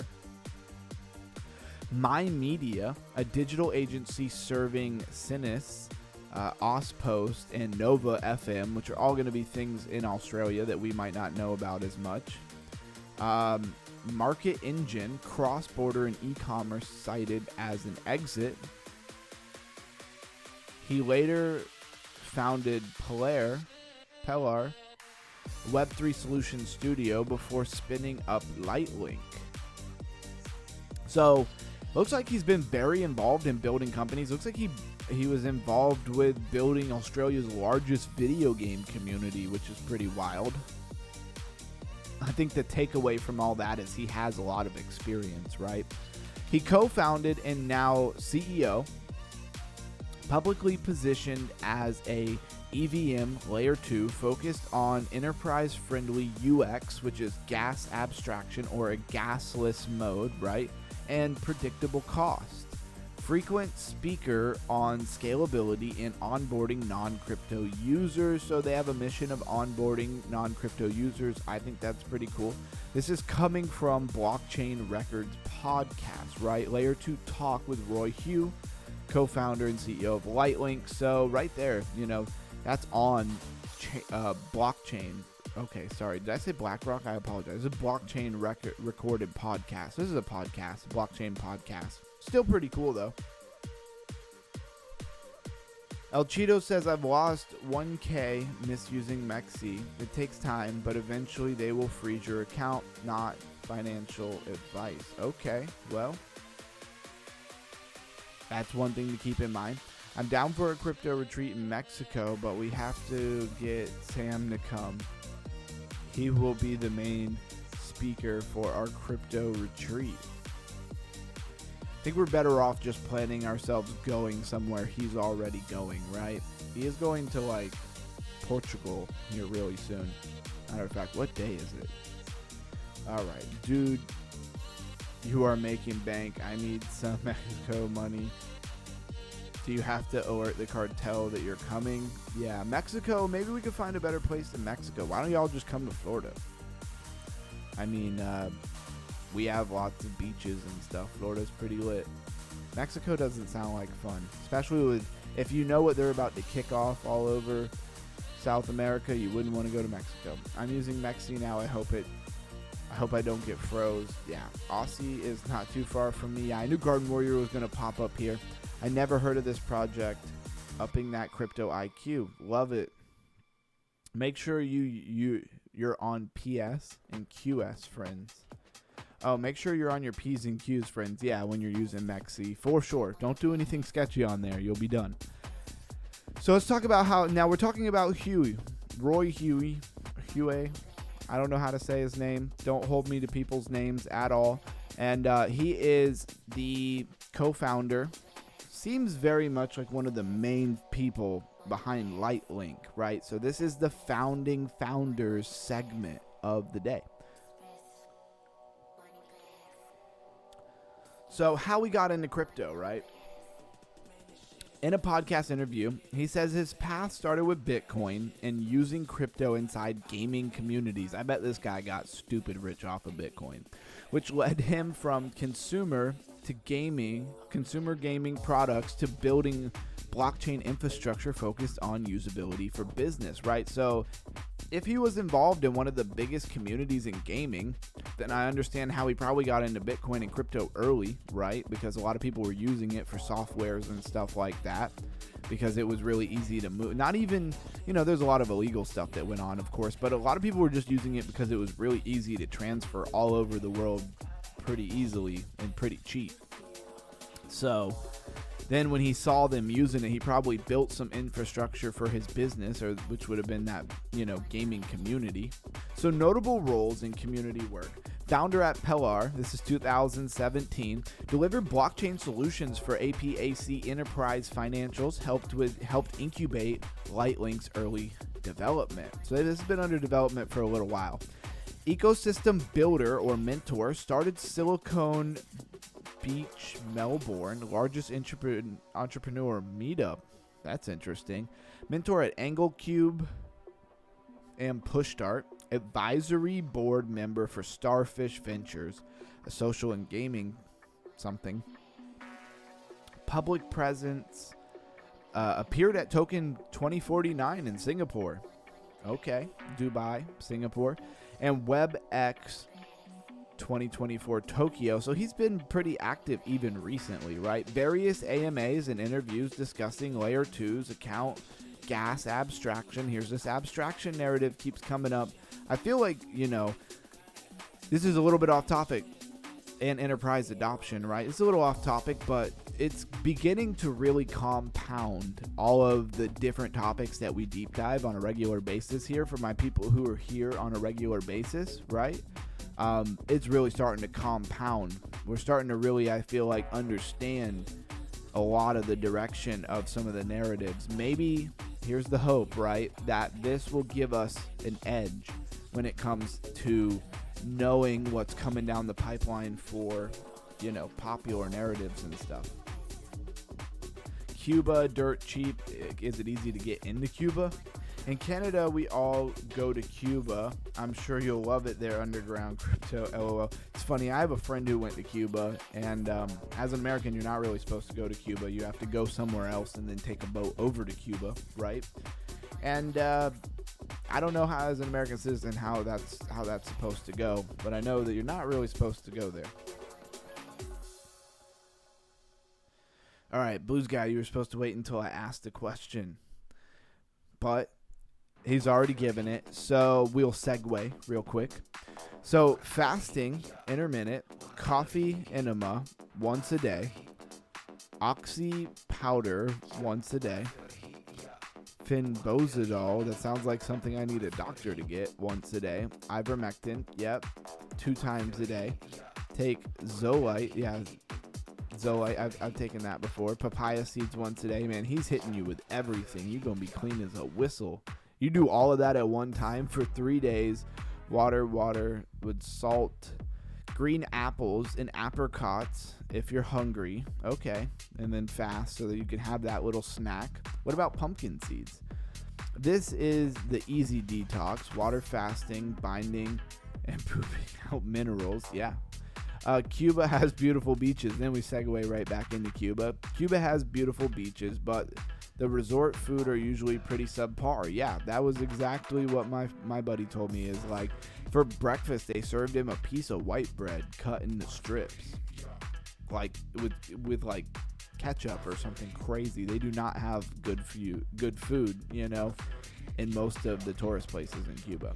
You don't go for the food, that's for sure, especially now because they get most of it imported. Yep, that's an easy detox to start.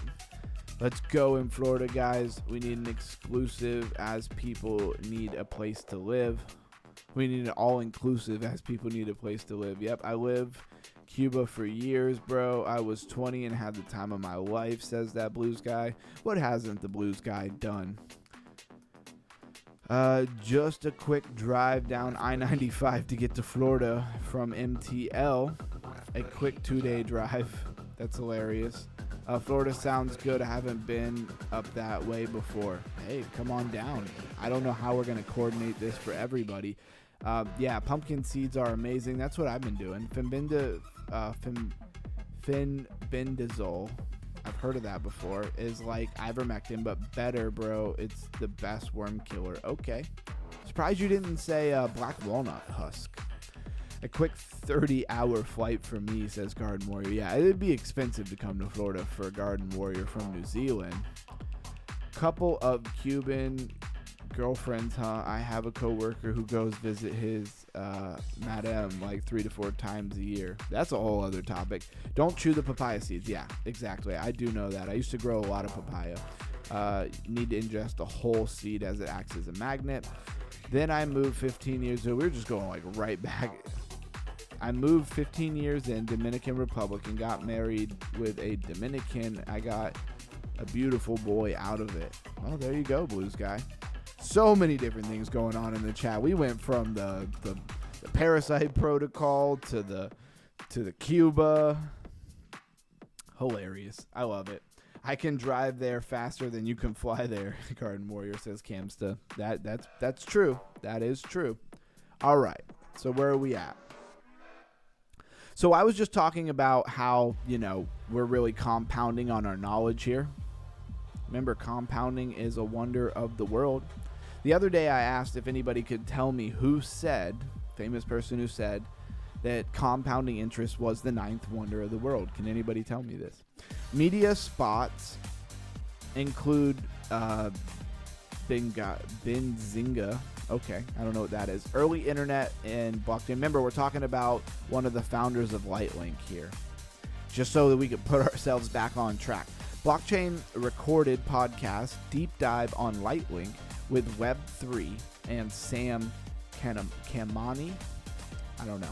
Post under Roy Hugh on X and public LinkedIn profile listing Lightlink CEO. So Lightlink thesis as presented by SUAVE. So now we get to learn even a little bit more about the actual, maybe we get some more deep knowledge of Lightlink here from the founder himself. So enterprise UX, gas abstraction, gasless transactions to remove friction, predictable costs for partners. So this is about removing friction, obviously fees, and not being 100% sure what your fee is going to be on something like a blockchain, right? Like Ethereum is a big deal to big institutions and stuff like that, right? So they're doing almost gasless transactions to remove that friction and also predictable costs for partners who are trying to do things on Ethereum, usually big money people. Scalability focus talks frequently about solving the blockchain trilemma. Now that's interesting because that's exactly what they, word for word, what they called it on Monad. Monad is a layer 1, right? For metaverse, NFT, and gaming use cases and making infra boring and reliable for mainstream companies.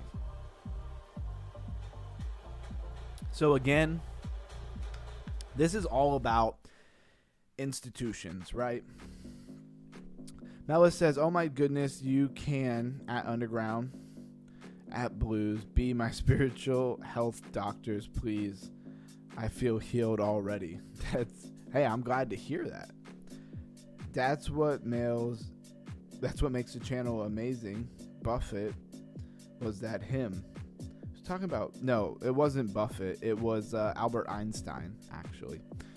All right, for mainstream companies. So this is very much about big companies not getting charged gas fees for Ethereum transactions, or at least being able to really predict the cost and keep it down. That's what I'm getting. So a quick timeline that is condensed. Thank God it's condensed.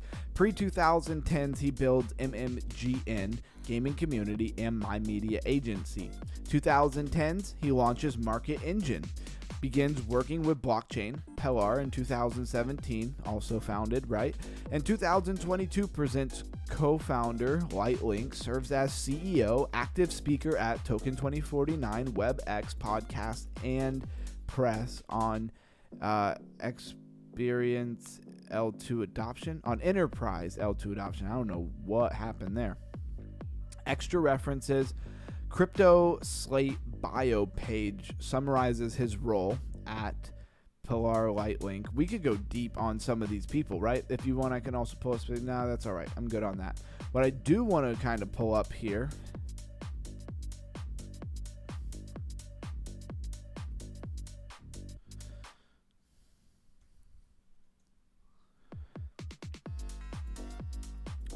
Explain what this means in cryptocurrency simply. Enterprise UX. Yeah, Einstein, wham wham. Yep, get deep in the rabbit hole. Exactly. Been there, been down that rabbit hole. One day, I'll finally not get liquidated in a long instant ban. Well, Camsta, if you've been paying attention to what we've been talking about, I'm wondering, you ever feel like a lot of times it comes directly for you, immediately for you? Well, some of this MEV type activity, which if it works, you know that it's rampant, right? It's not probably a few people using it. It's probably everybody using it all the time, and they're just absolutely stealing all the money from retail. I honestly feel like a lot of that MEV stuff has a lot to do with always being targeted and stuff. Like your transactions are out in the open, and I think maybe some of the big players in crypto and trading and stuff, they know that, right? And so they use privacy points for a lot of this stuff.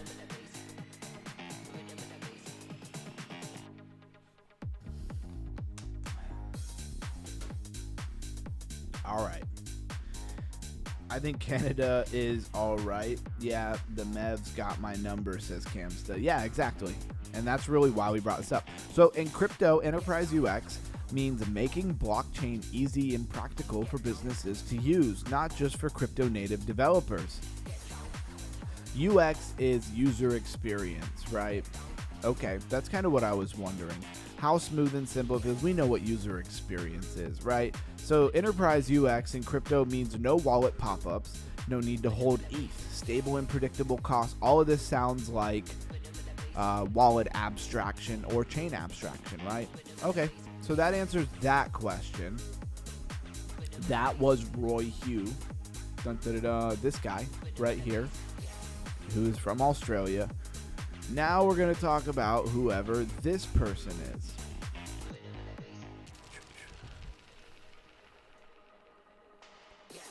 This is another co-founder from Lightlink, the layer 2 Ethereum project. Give me as much information about them as you possibly can.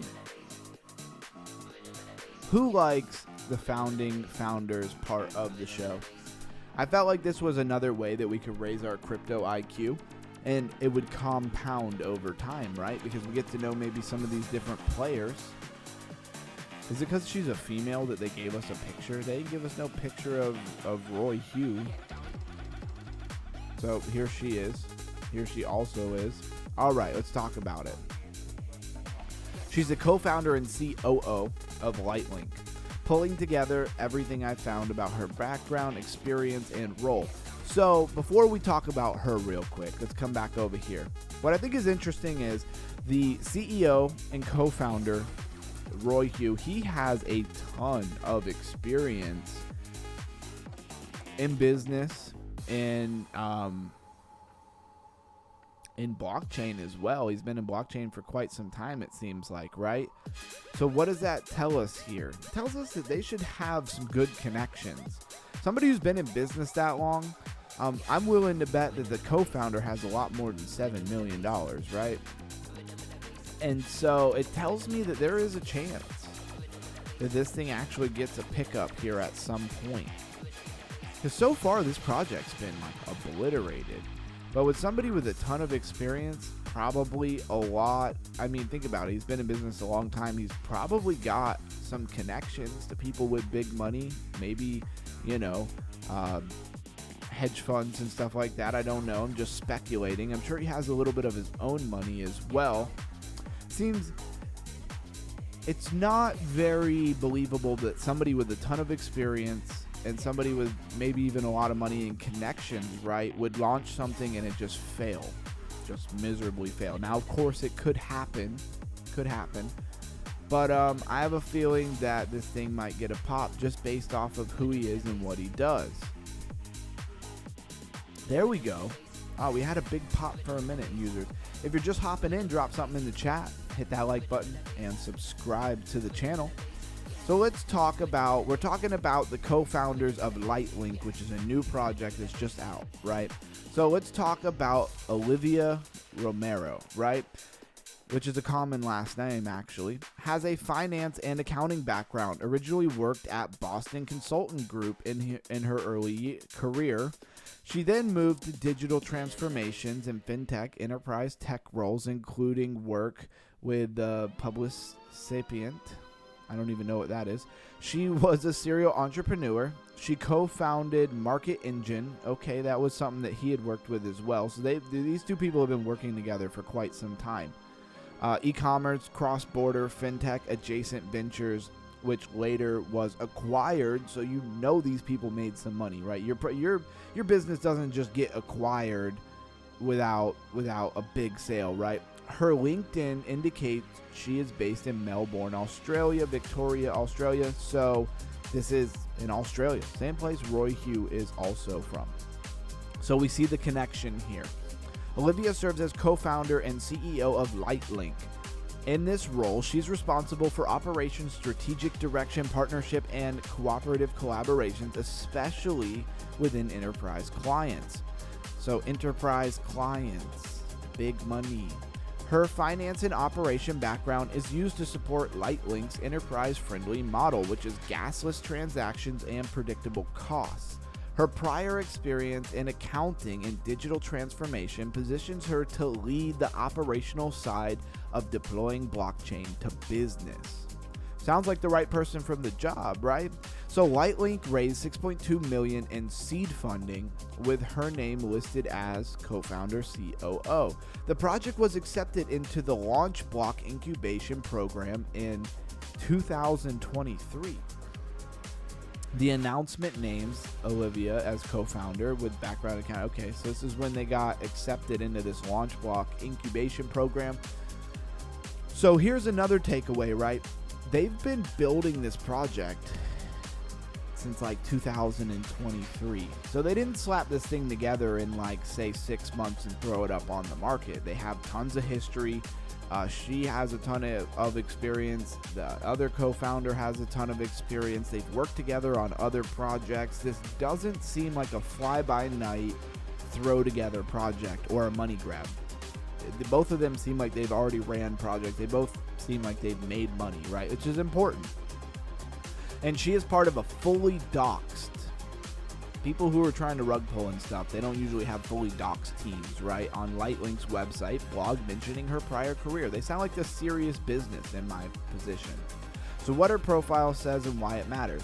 Her finance and operation background means she's less of a pure crypto technologist and more of a business operator leader, which is what you need when you're running a business that fits Lightlink's enterprise UX, right? So they're trying to make it really easy for enterprise to use Ethereum, probably because most enterprise is old money and big players who may be older and don't know anything about crypto. Focuses on making blockchain simple for companies. That's what I just said. Her track record in e-commerce, fintechs, and startup likely help Lightlink bridge Web 2 enterprise to Web 3.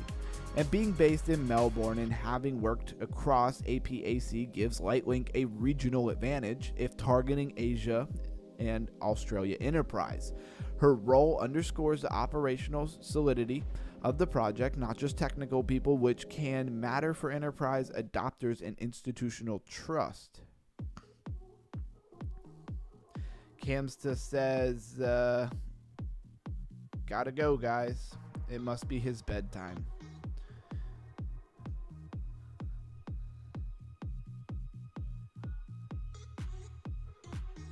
All right, where are we at in this chat? Regulation on the way.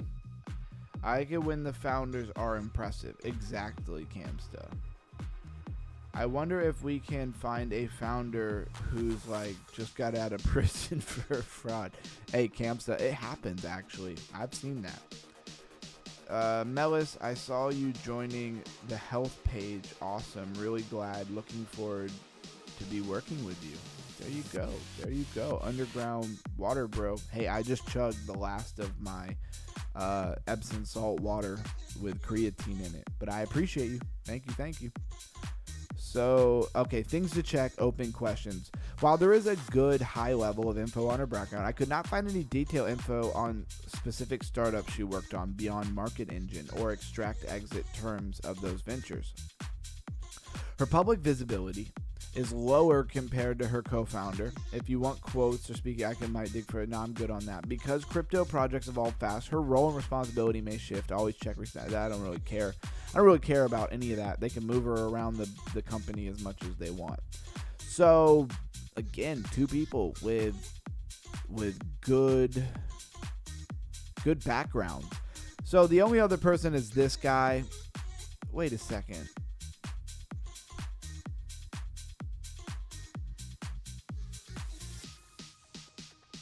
Wait a second. I think I just figured something out, guys. I think I might have just figured something out. This is somewhat important here.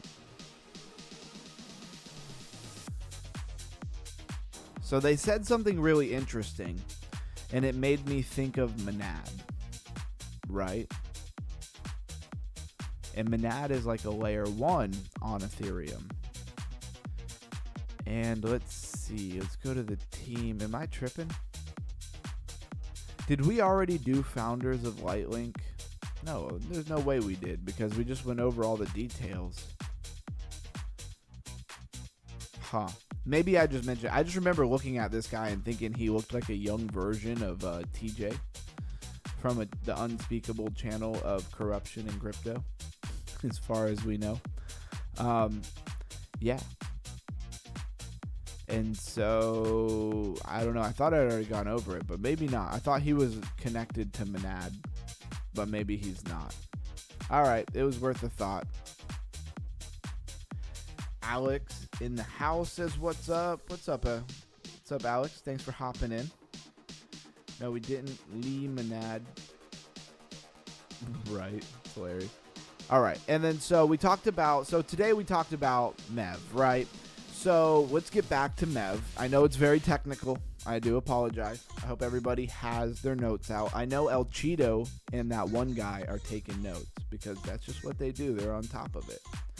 So what is MEV? Maximal Extractable Value. And if you're just hopping in, we've been over it a bunch. We'll go ahead and come back up. I just want to cover just a second of it for you. What is MEV? It's maximal extractable value, sometimes called minor extractable value. Why does it matter? Because the order of transactions on a blockchain matters. A large trade on a decentralized exchange, a liquidation event, or an arbitrage opportunity. If somebody sees it coming in the MEV pool is where the transactions sit before they're validated. It's like being able to see the future of what's going to happen before it happens if you're a validator on a blockchain. And the validator might just insert their own transaction ahead of yours or after it, therefore capturing value. This is the essence of what MEV is. And we talked all about it. I'm not going to read everything back over, but I will start where we left off. So why does MEV exist? Let's unpack the root cause and understand why. So number one, transparent and open mem pool, not meme pool, because we're missing an E there. This is mem pool. This is where the transactions sit on a blockchain before they're validated. Mel is, Prime Minister in the house. So, sup, bro? Kind of late today. Hope all is well. Yeah, all is definitely well. Definitely doing a big crypto IQ raising event right now. Talking about MEV attacks, MEV protection. Great. No complaints so far. Awesome. Glad to hear that. So why does MEV exist? Well, transparent and open mem pools on many chains, especially public ones like ETH, Solana, etc. Anyone can see pending transactions in a mem pool.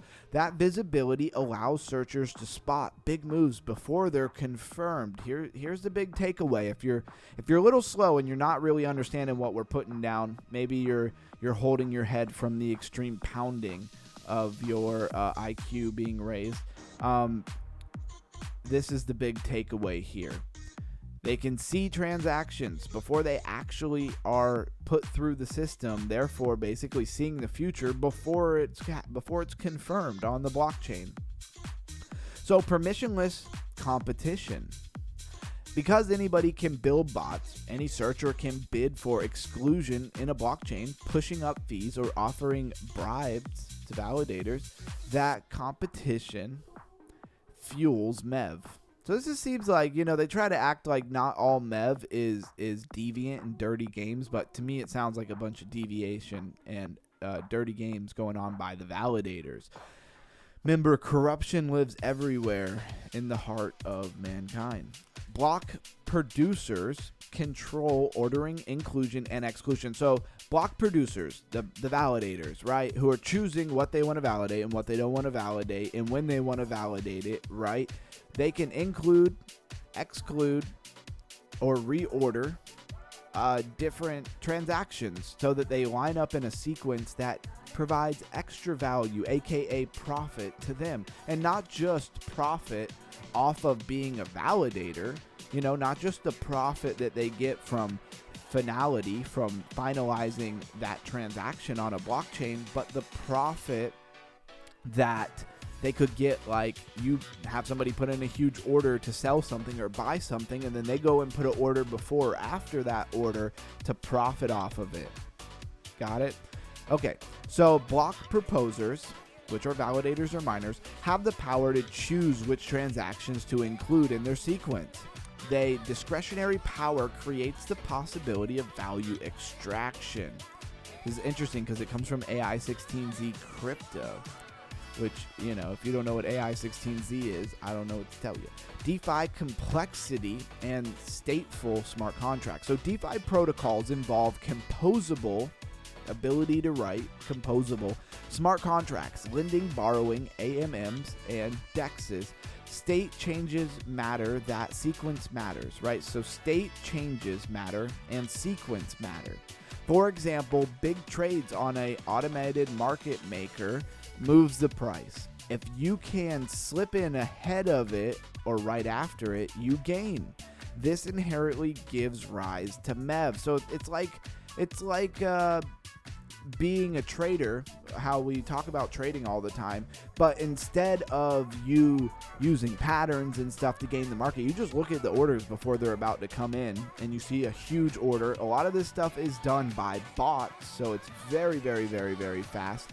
And then you just slip something in because you're a validator. Now, just having a bot and just being able to scan the mempool or the transactions before they're validated isn't enough to do MEV, right?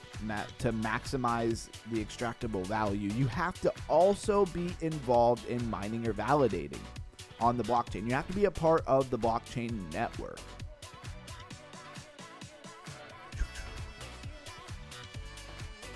All right. The chat slowed down. I know it's because everybody's taking notes, right? So, latency and ordering inefficiencies. Because blockchain transaction ordering is not strictly first come, first served, users don't always get in first. And because block building and network propagation involves delays, these inefficiencies allow searchers to exploit the gaps. I don't know about you guys, but I'm really, really enjoying this topic of the day because this was very interesting and something that I understand, but I knew a lot less about. So in short, if you've been here the whole time listening to this, not paying attention, or you don't really get it, or you're just hopping in, this is where you want to listen, right? In short, because crypto is transparent and decentralized and composable, and the system allows those with block building powers to reorder transactions, MEV exists as an almost inevitable byproduct of blockchain design. This is not talked about enough. Everybody wants to talk about how blockchain is the future. And it is. It definitely is. But this is a problem, a serious problem that has to be talked about and, really built into the security features of blockchains and stuff. Because I feel like the more that this MEV stuff goes on and the more people learn about it and the more people get hurt about it, it's going to really hurt the confidence in the technology of blockchain, which is a problem, big time. Solutions and evolutions. This is a key section for the audience, that's you guys, because it tells them how the community is responding and how the future might look. So current in deployment solutions. Flashbots and MEV boost. On Ethereum, Flashbots build an open market for block builders, validators, and searchers to bid explicitly on MEV with more transparency and less dark forest style mempool attacks. The idea is you move ordering into a system where bids are explicit rather than hidden, right? So just bringing it to the light helps. Private mempools, sealed bid bundlers, right? So they make it private so you can't see it to reduce sandwich attacks. And I'm sure that you guys have heard about sandwich attacks at some point, but you probably had no idea like me what they were. And maybe you still don't know what they are. And front runs. Some protocols allow searchers to submit sealed bundles off mempools, basically private, avoiding public visibility of large trades. These reduce the public mempool sniper problem. So fair sequencing and fair ordering. Some research and protocols propose cryptographic ordering, encrypted mempools, and protocol level rules to minimize arbitrary reordering. I think this is going to become the standard for almost every blockchain, reordering by block producers.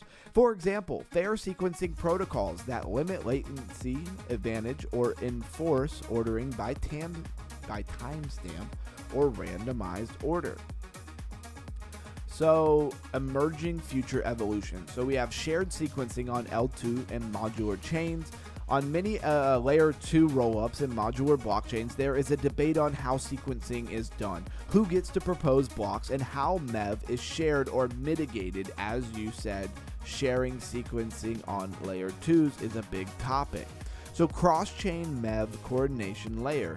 As an ecosystem becomes multi-chain and modular, MEV opportunities don't just live on one chain, they live across all chains. That leads to cross-domain MEV, right?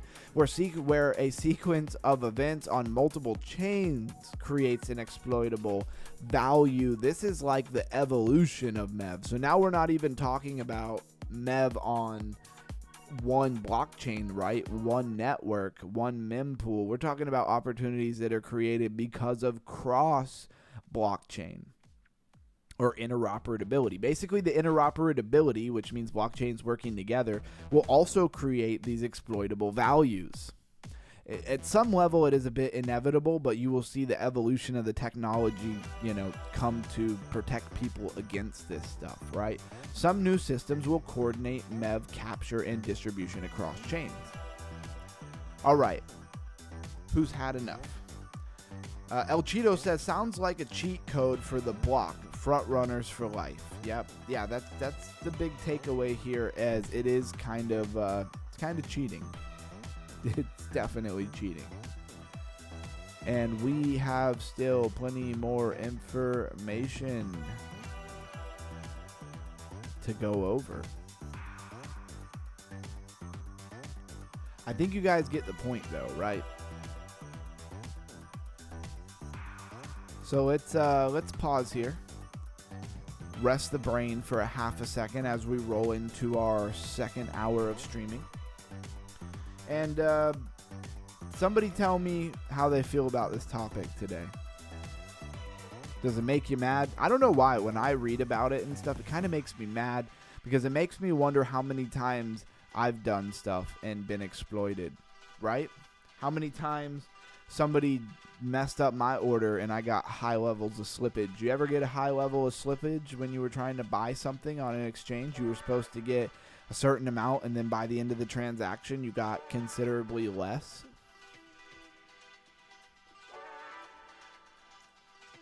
It's happened to me. Makes me wonder, though, because I didn't know about MEV. I didn't know that was a thing. I think most people don't know it's a thing, which is worrisome. What is going on here? I don't know what's going on. Get rid of that. Yeah, and so, yeah, it makes me angry, personally. Sorry, guys. I have too many buttons on my mouse. And sometimes I click random buttons on the mouse, on the gaming mouse, and I don't even know what they do. They just close things and open things, go back.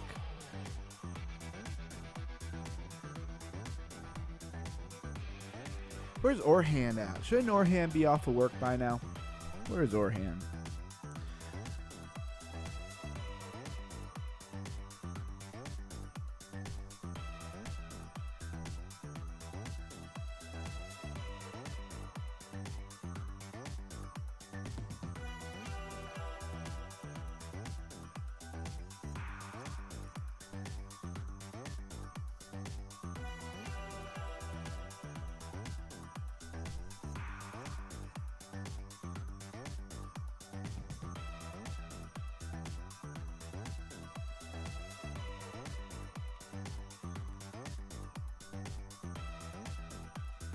Selling that sugar to the neighbors.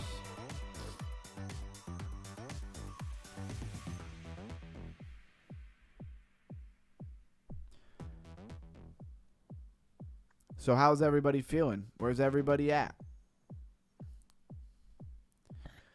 Yeah, Melissa says, this MEV thing is messed up. Yeah, I absolutely agree. That's why I really want to know how everybody feels about it, because when I started reading into it a few days ago, we talked about it, and I saw MEV. I saw the MEV protection category on, Crypto Rank and on CoinGecko and stuff like that, and I kept seeing it, and then finally I was like, what is this, right? Did it again. And so when I finally looked into it, I was like, this is some absolute nonsense. And I'm sure that like 90 something plus % of people have no idea what MEV is. Alex, this is Townstar on Gala Games. Gala Games. You go to Gala Games and then you go to Townstar. It's just kind of like an idle game. It takes a while to build yourself up on here. I like having it in the background for when I'm deep diving and researching and working on stuff, just like we just did here in the stream, and I need to like take 5 to like rest my brain for a second and just look at something else. That's what this game is for. Appreciate you being here, Alex. I hope you are in the Discord.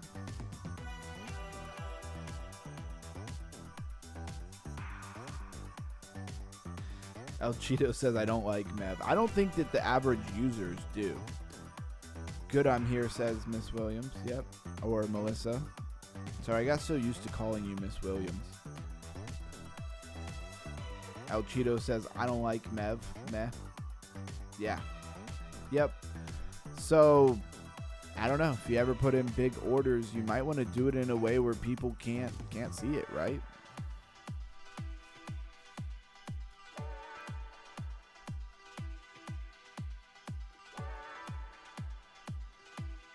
Said it triggers liquidations of loans for profit. Yeah, yeah, exactly. AKA leverage. Yep. I can't read about it anymore. It's bothering me. That's exactly how I felt. That's why I really wanted to bring it to everybody's attention. I see it as, we always say crypto IQ, but I feel like this stream, it's funny. Today had, a lot of down viewerships. I feel like this whole MEV topic that we've been going is extreme value to anybody in crypto to know about, and crypto education, crypto IQ if you want. It's kind of the coin term here, but yeah, I feel like if you don't know anything about it, they could easily exploit you, right? And this segment is going to be called the Gaming Brain Resting Hangout. Something like that. I just made that up off the fly. I didn't actually have a cool name made up yet, but I tried. I tried to come up with it on the fly. Apparently, this is the only gambling we're going to be able to do here. Is this lucky box.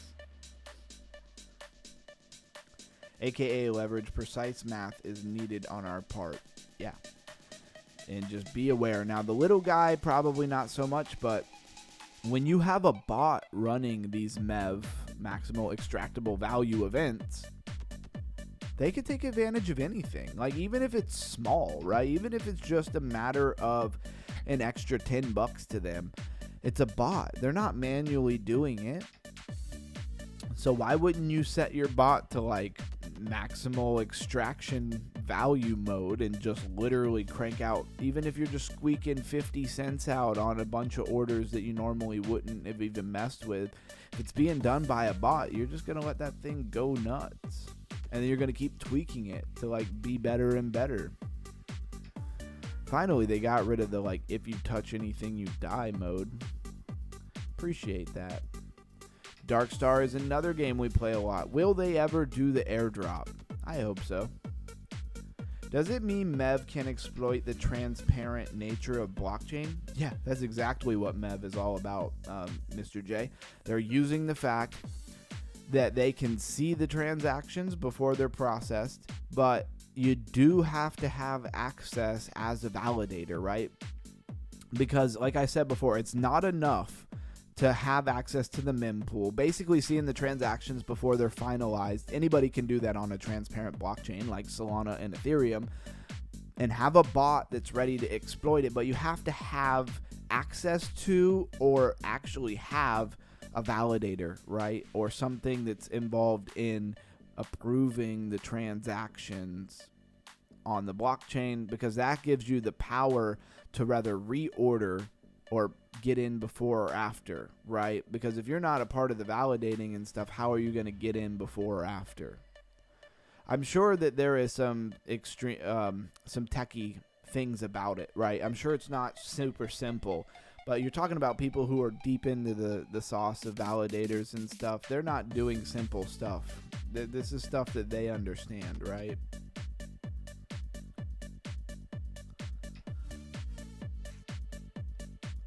Crushing a round of Darkstar helps me retain all of the information that I just took in. Or so I tell myself. It doesn't need to be true. I just need to believe it. Got my spinning blades, which is like the best thing in this game.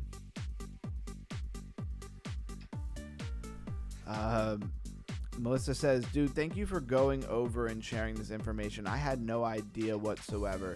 This is probably why so many lose money trading. That's exactly what I was starting to, when you really start to extrapolate, there's a nice big word for everybody. When you start to extrapolate some of these, the meaning of what we're talking about, who knows the depth of like just treachery, especially in decentralized exchanges.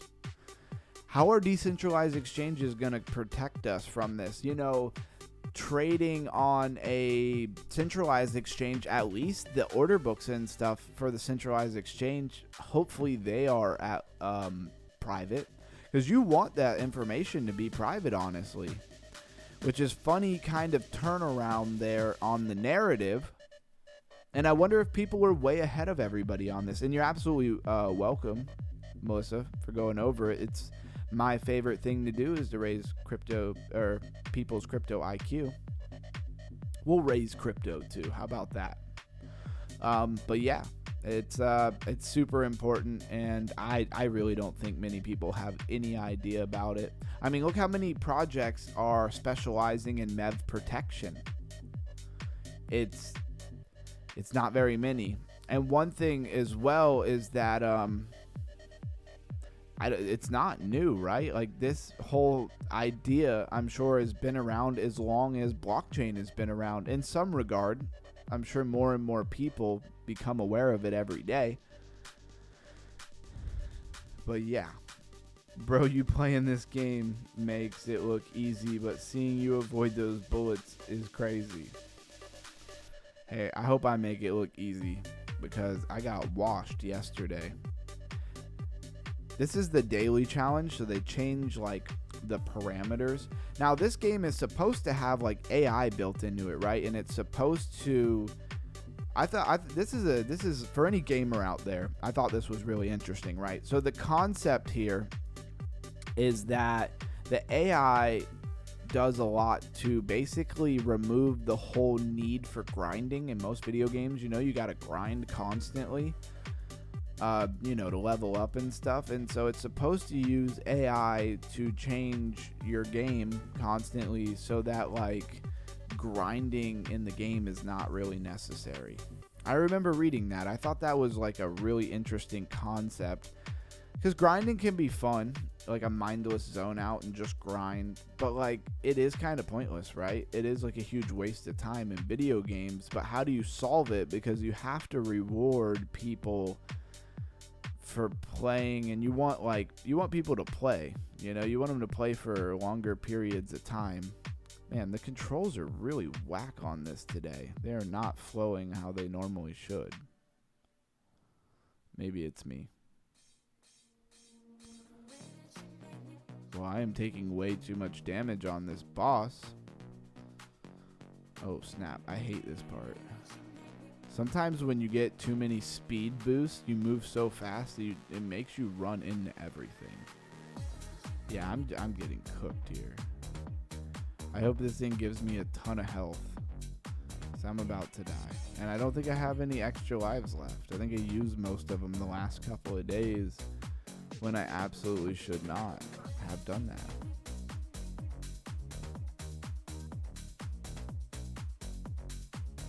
Dang. This thing again already? Damn, did I take damage from that? I feel like I take damage from touching that outer wall.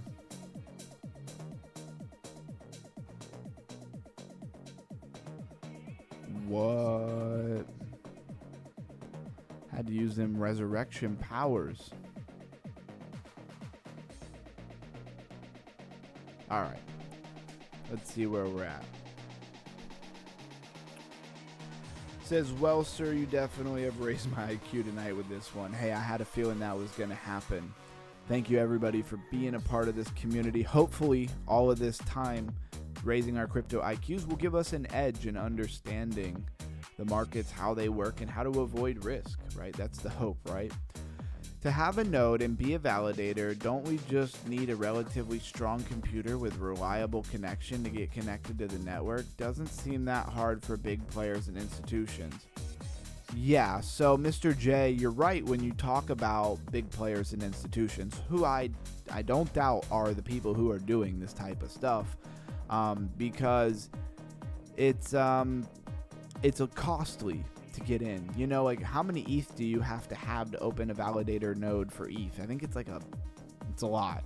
It's like 11,000 or something like that. I'm not sure. I forget. I knew what it was at one point. But the point is, you do have to pay a bunch of money. But to institutions and big players, money is not an issue. To the average person, I guess, is who I was putting it through the lens of an average person.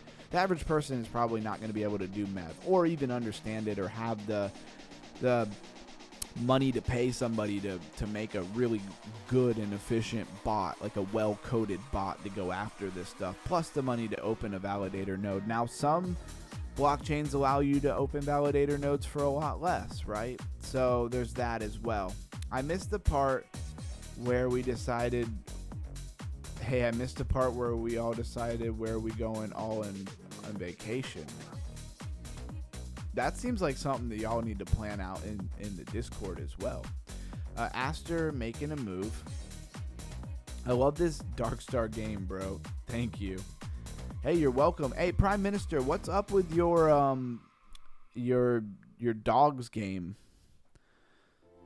with the tanks and stuff?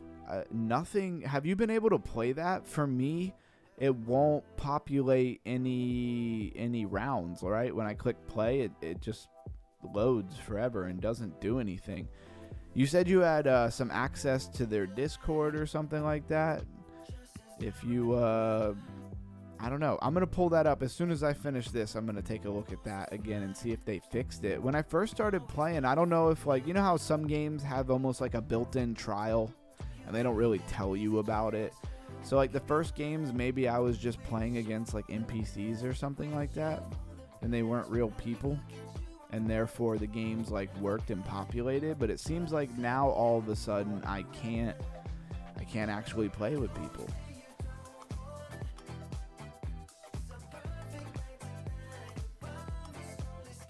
So let's see. So MEV protection projects seem like good places for investment opportunities if it's still relatively unknown. Retail probably freak out when they get caught up in this. Not financial advice. Yeah. And that's why we had pulled up the category over here. I must have closed it. Let's pull it up. MEV protection. I mean, you can find it. Shout out to CoinGecko for having such good categories. But you will see, like, this Gnosis is the biggest by far, and they only have 316 million that have this tag on there. And then you have Virus and Cow Protocol, and then it's those. Once you go past those 3 projects, you're out of the 100 million market cap already.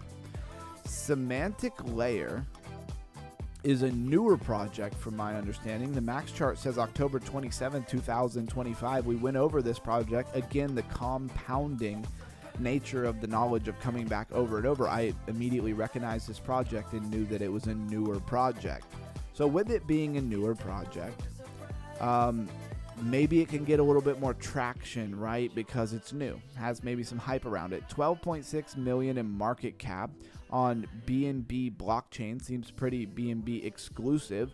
And it goes right into this, making dApps great again. Hilarious. I love that.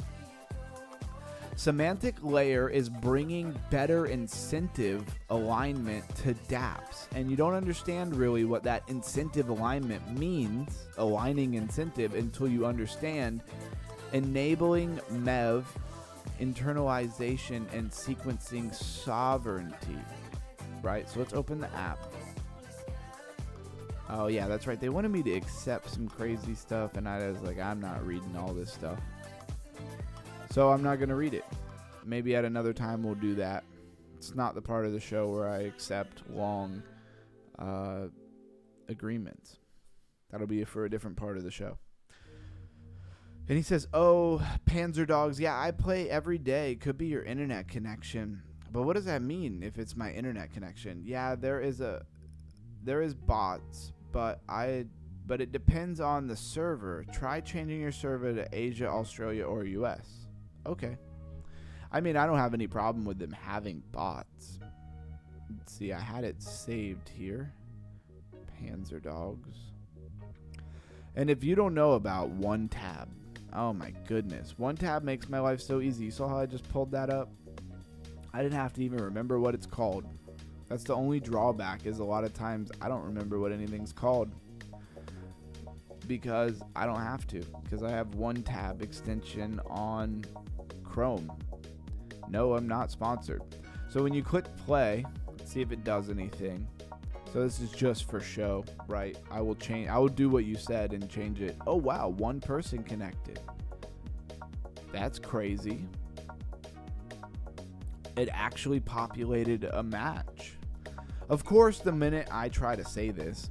Now I did change some settings here. So I'm wondering about the lag and the glitchiness that we're used to seeing. Let's see how. I gotta pay attention to the game, right? But we definitely want to see, is it better? Because I changed some settings and stuff, right?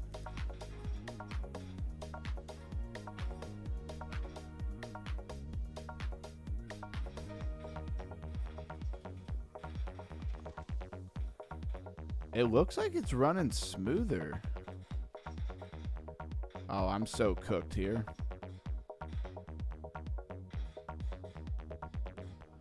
I'm like, I hope they panic. Wow, somehow did not die. Where is the health? Oh, there's the health.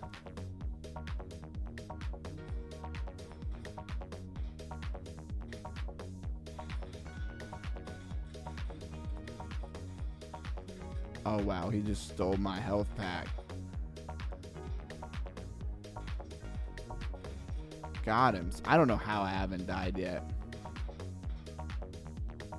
No lag. Yeah, I changed my output. I didn't realize that my output was in like 4K, which puts a lot of strain on everything that we do here in the gaming world. So hopefully that means GameFi is going to go a lot better. I certainly look forward to doing some gaming on Game 5 Friday and seeing how it goes. Because there's no way that everybody who streams on like Twitch and YouTube games, there's no way all of those people have like stupid expensive computers. Like some of them for sure, but not all of them. So he says no lag. I love that. So maybe we're finally getting somewhere with some progress there. I'm not a computer nerd by any stretch of the imagination, so I have to figure this stuff out one small improvise at a time.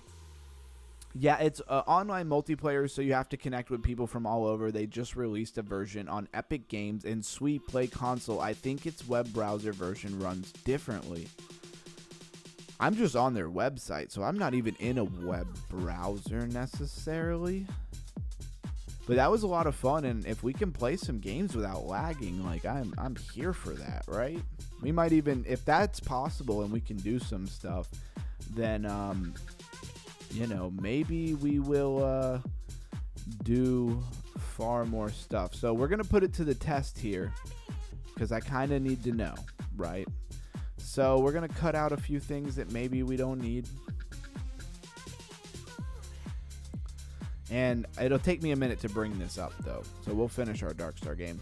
And this is very much the hangout mode, right? So this is the part where we can talk about anything that anybody wants to talk about. How's things going with everybody? Stuff in your personal life. Not like you have to give a bunch of personal information to us, but like, I just mean, like, if there's anything you feel like you want to say or talk about with the community, with me, whatever, now is very much the time to do it. Also, I want to give everybody a little bit of a heads up, and I just kind of want to take a poll and see how everybody feels about this. Now, on some level, this is kind of inevitable, right? I want to look into maybe a few projects. A few companies, right, that I could do, what's the right word here? You know, that I could introduce to people on the stream that would have an affiliate link, you know what I mean? Like, for example, here's a great example. We talk about VPN quite a bit today with Blue Sky and stuff. I'd have like a Nordstrom like affiliate link for my VPN. Now, obviously, it's not going to be a great shock to everybody because I have a few of them already, but they're nothing that I really like bring up and talk about, you know? And so I kind of want to do that as a opportunity to, you know, let's be as transparent because we're a tight-knit community. I consider everybody in here who I interact with a lot like family to me because we talk every day and we hang out almost better than family, right? And so I'm not really looking to like shill on people some stuff. So I really want to pick things that are good that I really believe in. And we might try a few different things out. But I just want to give everybody a heads up about that there will be some sections in the stream. I'll try to keep them, you know, short and not overly salesy, but try to pick cool stuff that is actually useful to the community. But that'll be coming a little bit to try to bring a little bit of money into the channel so that we can do even more crypto IQ raising events. You know, money has to be spent to keep up with everything. I'd love to buy some really good computers so we could play some really high-end games and stuff like that, and also just have more time to make videos, which will bring more people into the community. Time to deep dive and research bigger topics like this MEV, you know. If I didn't have to worry about running my other business and stuff, I'd be able to bring in a lot more money. Of course, I still want to know how everybody feels about it, but it does kind of seem a little bit inevitable at some point, right? So just giving everybody a heads up there that I will probably be running almost like an ad. It'll be my own ad, right? It's not like something's going to come up like you're watching TV. But I'll be running somewhat of like my own ads on here because waiting around for YouTube to decide to pay me for all of my hard work and effort and daily showing up, it'll happen at some point. But let's not pretend like they just start paying you, you know, thousands of dollars. Even when you get monetized, like you're not gonna make as much money as you think. And we got to keep the lights on here at Underground Crypto at our moon base. You know, these lights, this electricity on the moon ain't cheap, guys.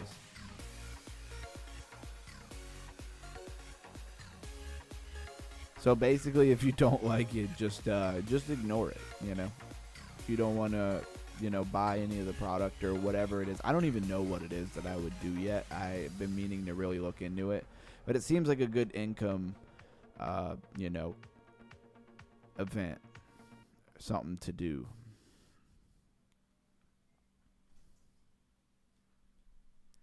So I do have another game that I'm pulling up that I really want to do. Last time we tried this game, it lagged hard, and I just want to see if it lags again. So if it is a little laggy, don't run off on me immediately. I will kill it if it's super laggy. Let's see, and we do have to sign in.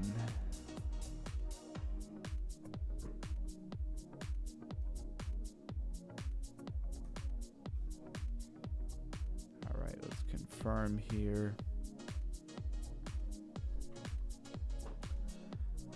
Basically, my biggest takeaway from what I was saying is I don't want anybody to feel like they have to buy that crap. And I shouldn't say it like that, because I want to look into detail about anything that I put out that it's not crap, obviously. I don't know why I said it like that, but I just don't want anybody to feel like they need to spend the money if they're not interested in the product to quote unquote support me. Like, if you're not interested in it, don't buy it.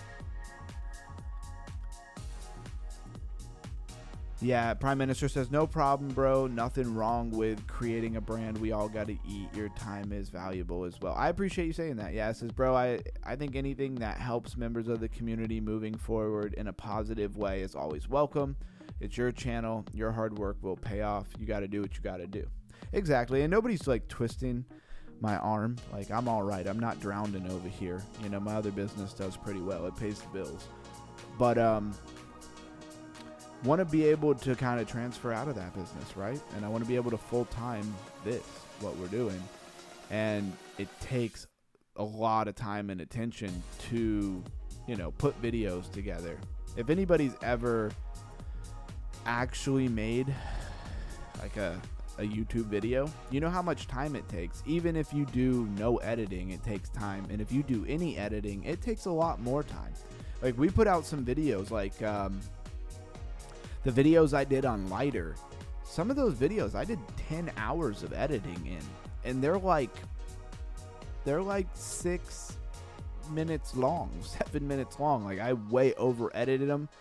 And you know, I'm not looking for no sympathy. I did it on purpose as an opportunity to basically, how to say it, to deep dive into a lot of the video editing and raise my video editing IQ, right?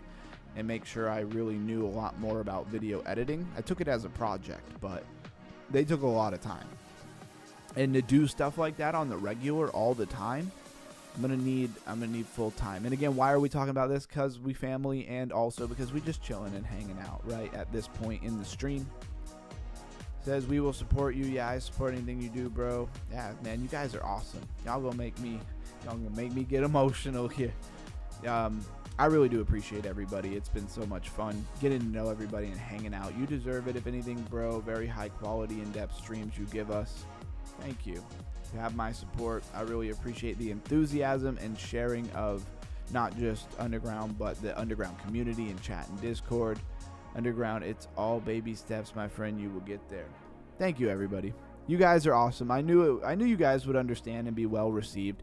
I just didn't want to show up here all of a sudden talking about all this stuff and, like, you know, I don't know, make somebody feel like I was kind of blindsiding you with it or something, you know? You get what you put in, and you put much, bro. Kudos. Thank you. And if anything, guys, it just allows me to double down, right? It allows me to push harder, which is what I certainly am looking for. I don't know what's going on with this game. Hopefully it's launching. I did have to move a bunch of files around, and I hope I didn't mess up the file where this game was. That would be really annoying. Maybe I'll have to pick a different game or something.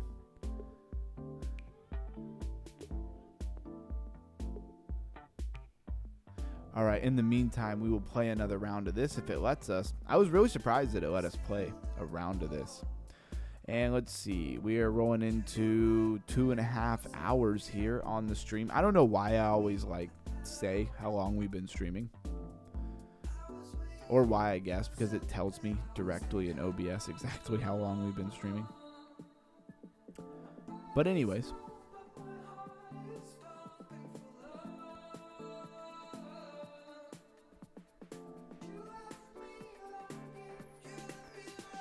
So this is what it usually does. Players are connecting. The next 4 matches, you get 4x more.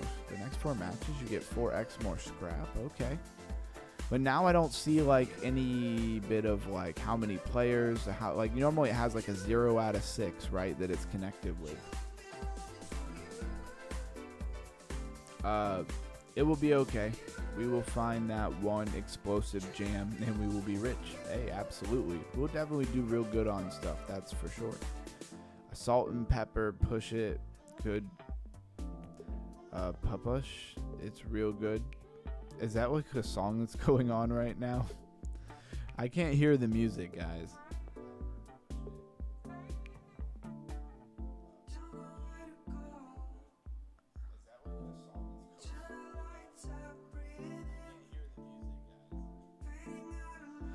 The music sounded like some slightly hyped elevator music. I had to check it out for a minute. So yeah, this is what it does a lot of the time. I want to switch to a different server and see if we get better. Let's go to Asia. Do we get better and quicker matches if we go to Asia? Is it just my internet? Yeah, 1 out of 6. See, it finally loaded and came up. It wasn't doing that on the United States one. Because I like that song. It's very GTA-ish. Yeah, exactly. Oh yeah, we matched way faster on the Asia market. Yo, Prime Minister, when we gonna get in on some of this action? Can we finally link up and team up here? Yo, why is that one guy's tank so fast? I want my tank to be that fast. Ooh, first blood. Your boy got that first blood.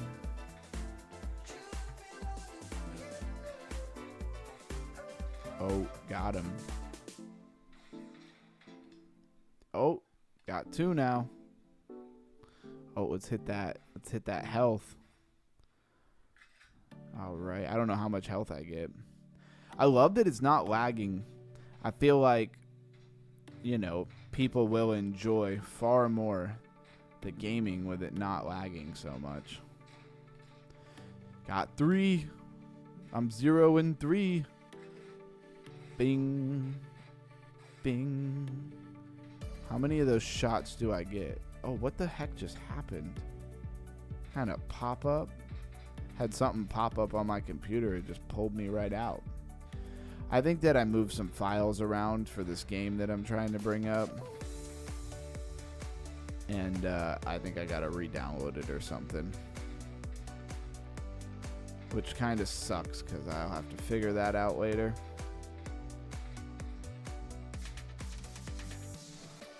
Oh, you mine. Got you. 0 and 4. I need this health. And this health, please load. Let's see. We had 324 to 699. I don't know how many that is, but why doesn't he go closer? What is it doing? It's popping that up. I think it's trying to open the game and there's just not the files in the right place, which I'll have to fix that. I'm sure everybody's like, what in the world is he talking about? All right, we won. So, did you check Buddha Bar lounge music yet? No, but you know what? Let me actually pull that up here in the actual music thing.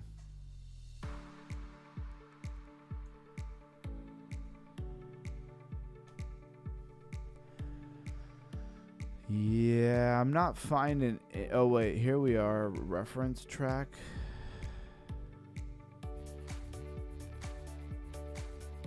I have, yeah, it's not, okay. Is it like this? And again, I can't hear it unless I turn it up. It'll take a minute for it to pop up.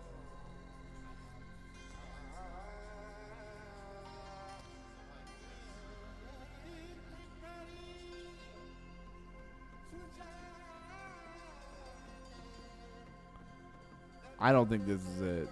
The music. I don't think this is the music.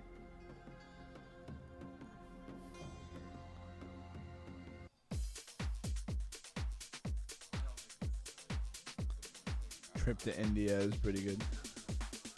Maybe that is the music. Maybe he's using that for his meditation. I could see that. I could see that.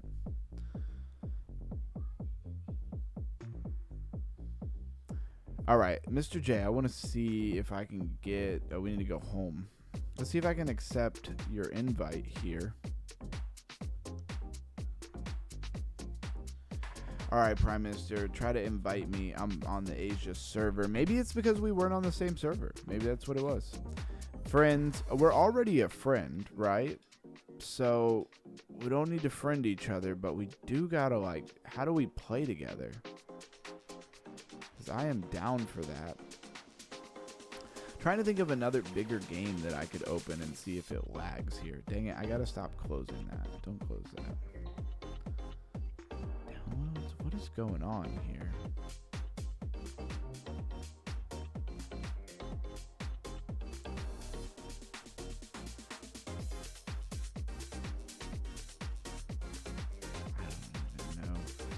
Know what to look for. I'm just gonna have to re-download this game in the proper place.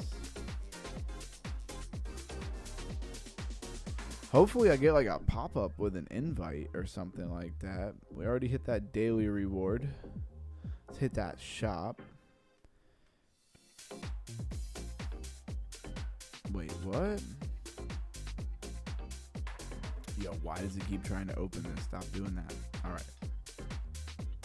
Oh, I don't have enough scrap. Oh, okay, yeah, that was the wrong thing to do. Just waiting for the invite here. Not in messages.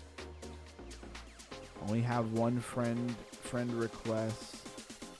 I'm wondering how. What did that say? A friend code. Okay. Said he's dealt 1.6 million in damage. He's crushing it. I wonder what I could do in my garage here. Why is this locked though? I can't make any moves here. Man, I want to edit this one. I guess not. All right, let's throw that on there. Let's see, do we have anything better? No, I like it blue. All right. If anybody else wants to play, you know, this is a game we could actually get together and play.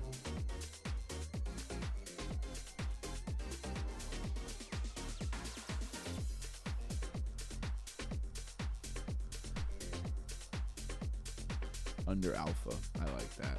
Let's run that. Oh, it didn't save it though.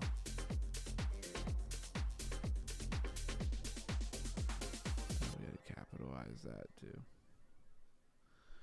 And how do you save it? Click it again. All right, there we go. Now we could try out this other bot. So the invite is still loading on my side, trying to join a match. Okay, he says, try joining a match now. All right, we will try to join a match. The invite is still loading. Yeah, 6 people can link up at once. Very fun. All right, I'm trying to join the match now. Of course, there's like a 30-second delay here. I don't know how this will work. And of course, I forget what your name is in the thing already.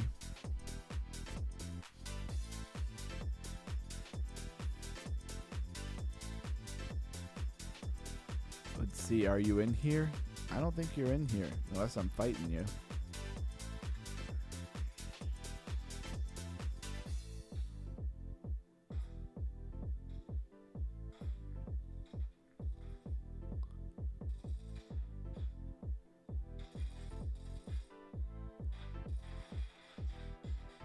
Oh, that's right. I changed my gun.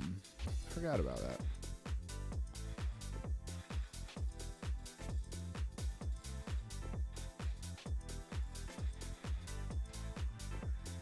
I don't think I like this gun as much. First blood? Oh, wait. I got the first kill? That's crazy.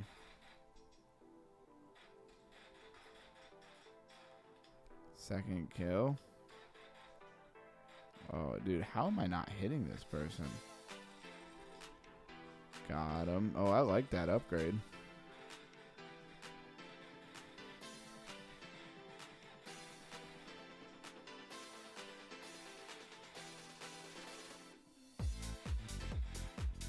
Third kill.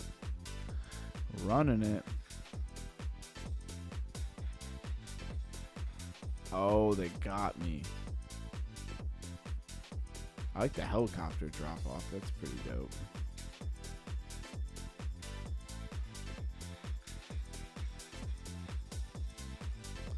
Got him.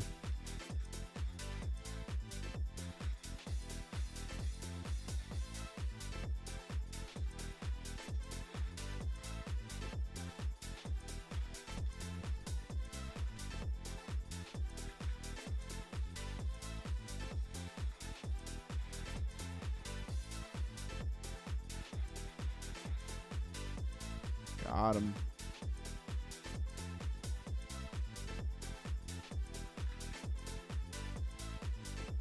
Oh, we win. So it is like the first person to 8 kills or something? Yeah, 6 people can link up at once. Nope, trying to check. Checking mailbox on the title screen. Yeah, try checking the mailbox. All right, I'll go back to home and check it.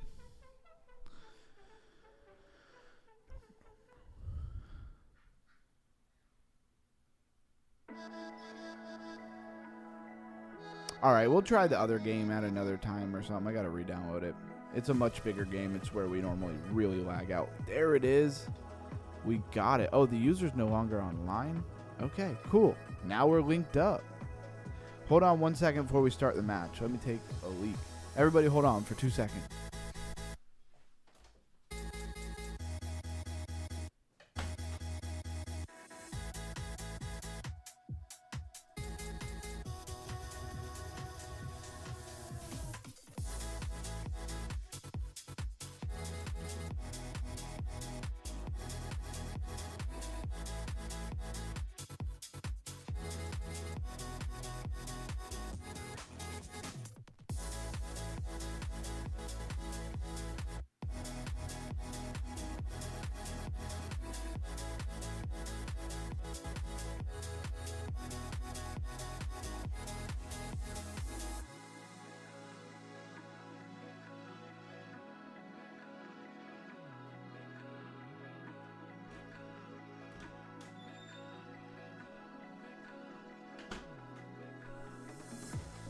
All right. I'm back. Yep, let's go. All right, I'm ready. I'm ready if you're ready. Let's go. Do I have to click it multiple? No. My bad. I guess I just leave it ready. When do we get to play, though? Are we in like a waiting part?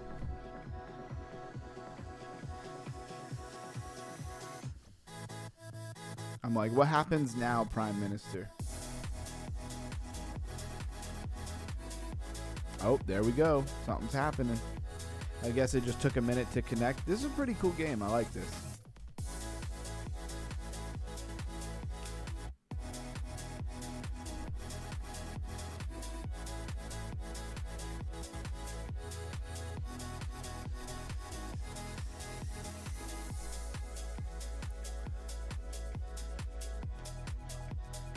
All right, I got your back, Mr. Foreigner.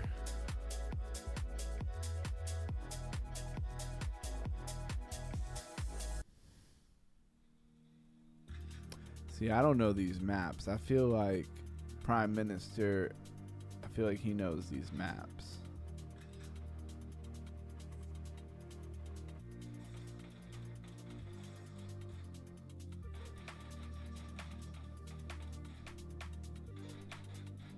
Oh, how did I not hit him? That's crazy.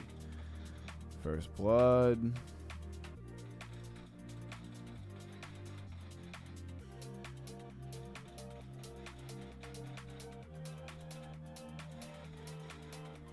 Finally got one. Got to.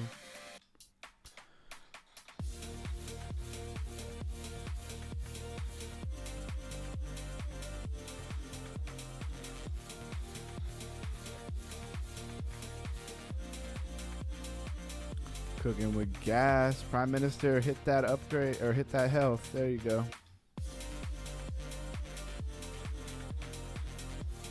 So you gotta shoot like slightly ahead of them, huh?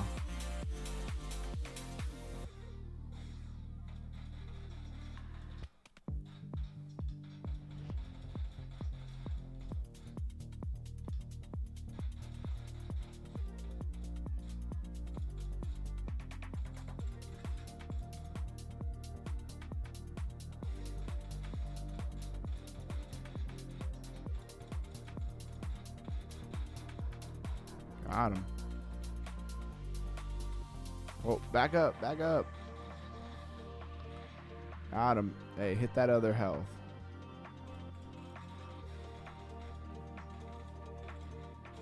We win. Oh, okay, so it's a time limit countdown.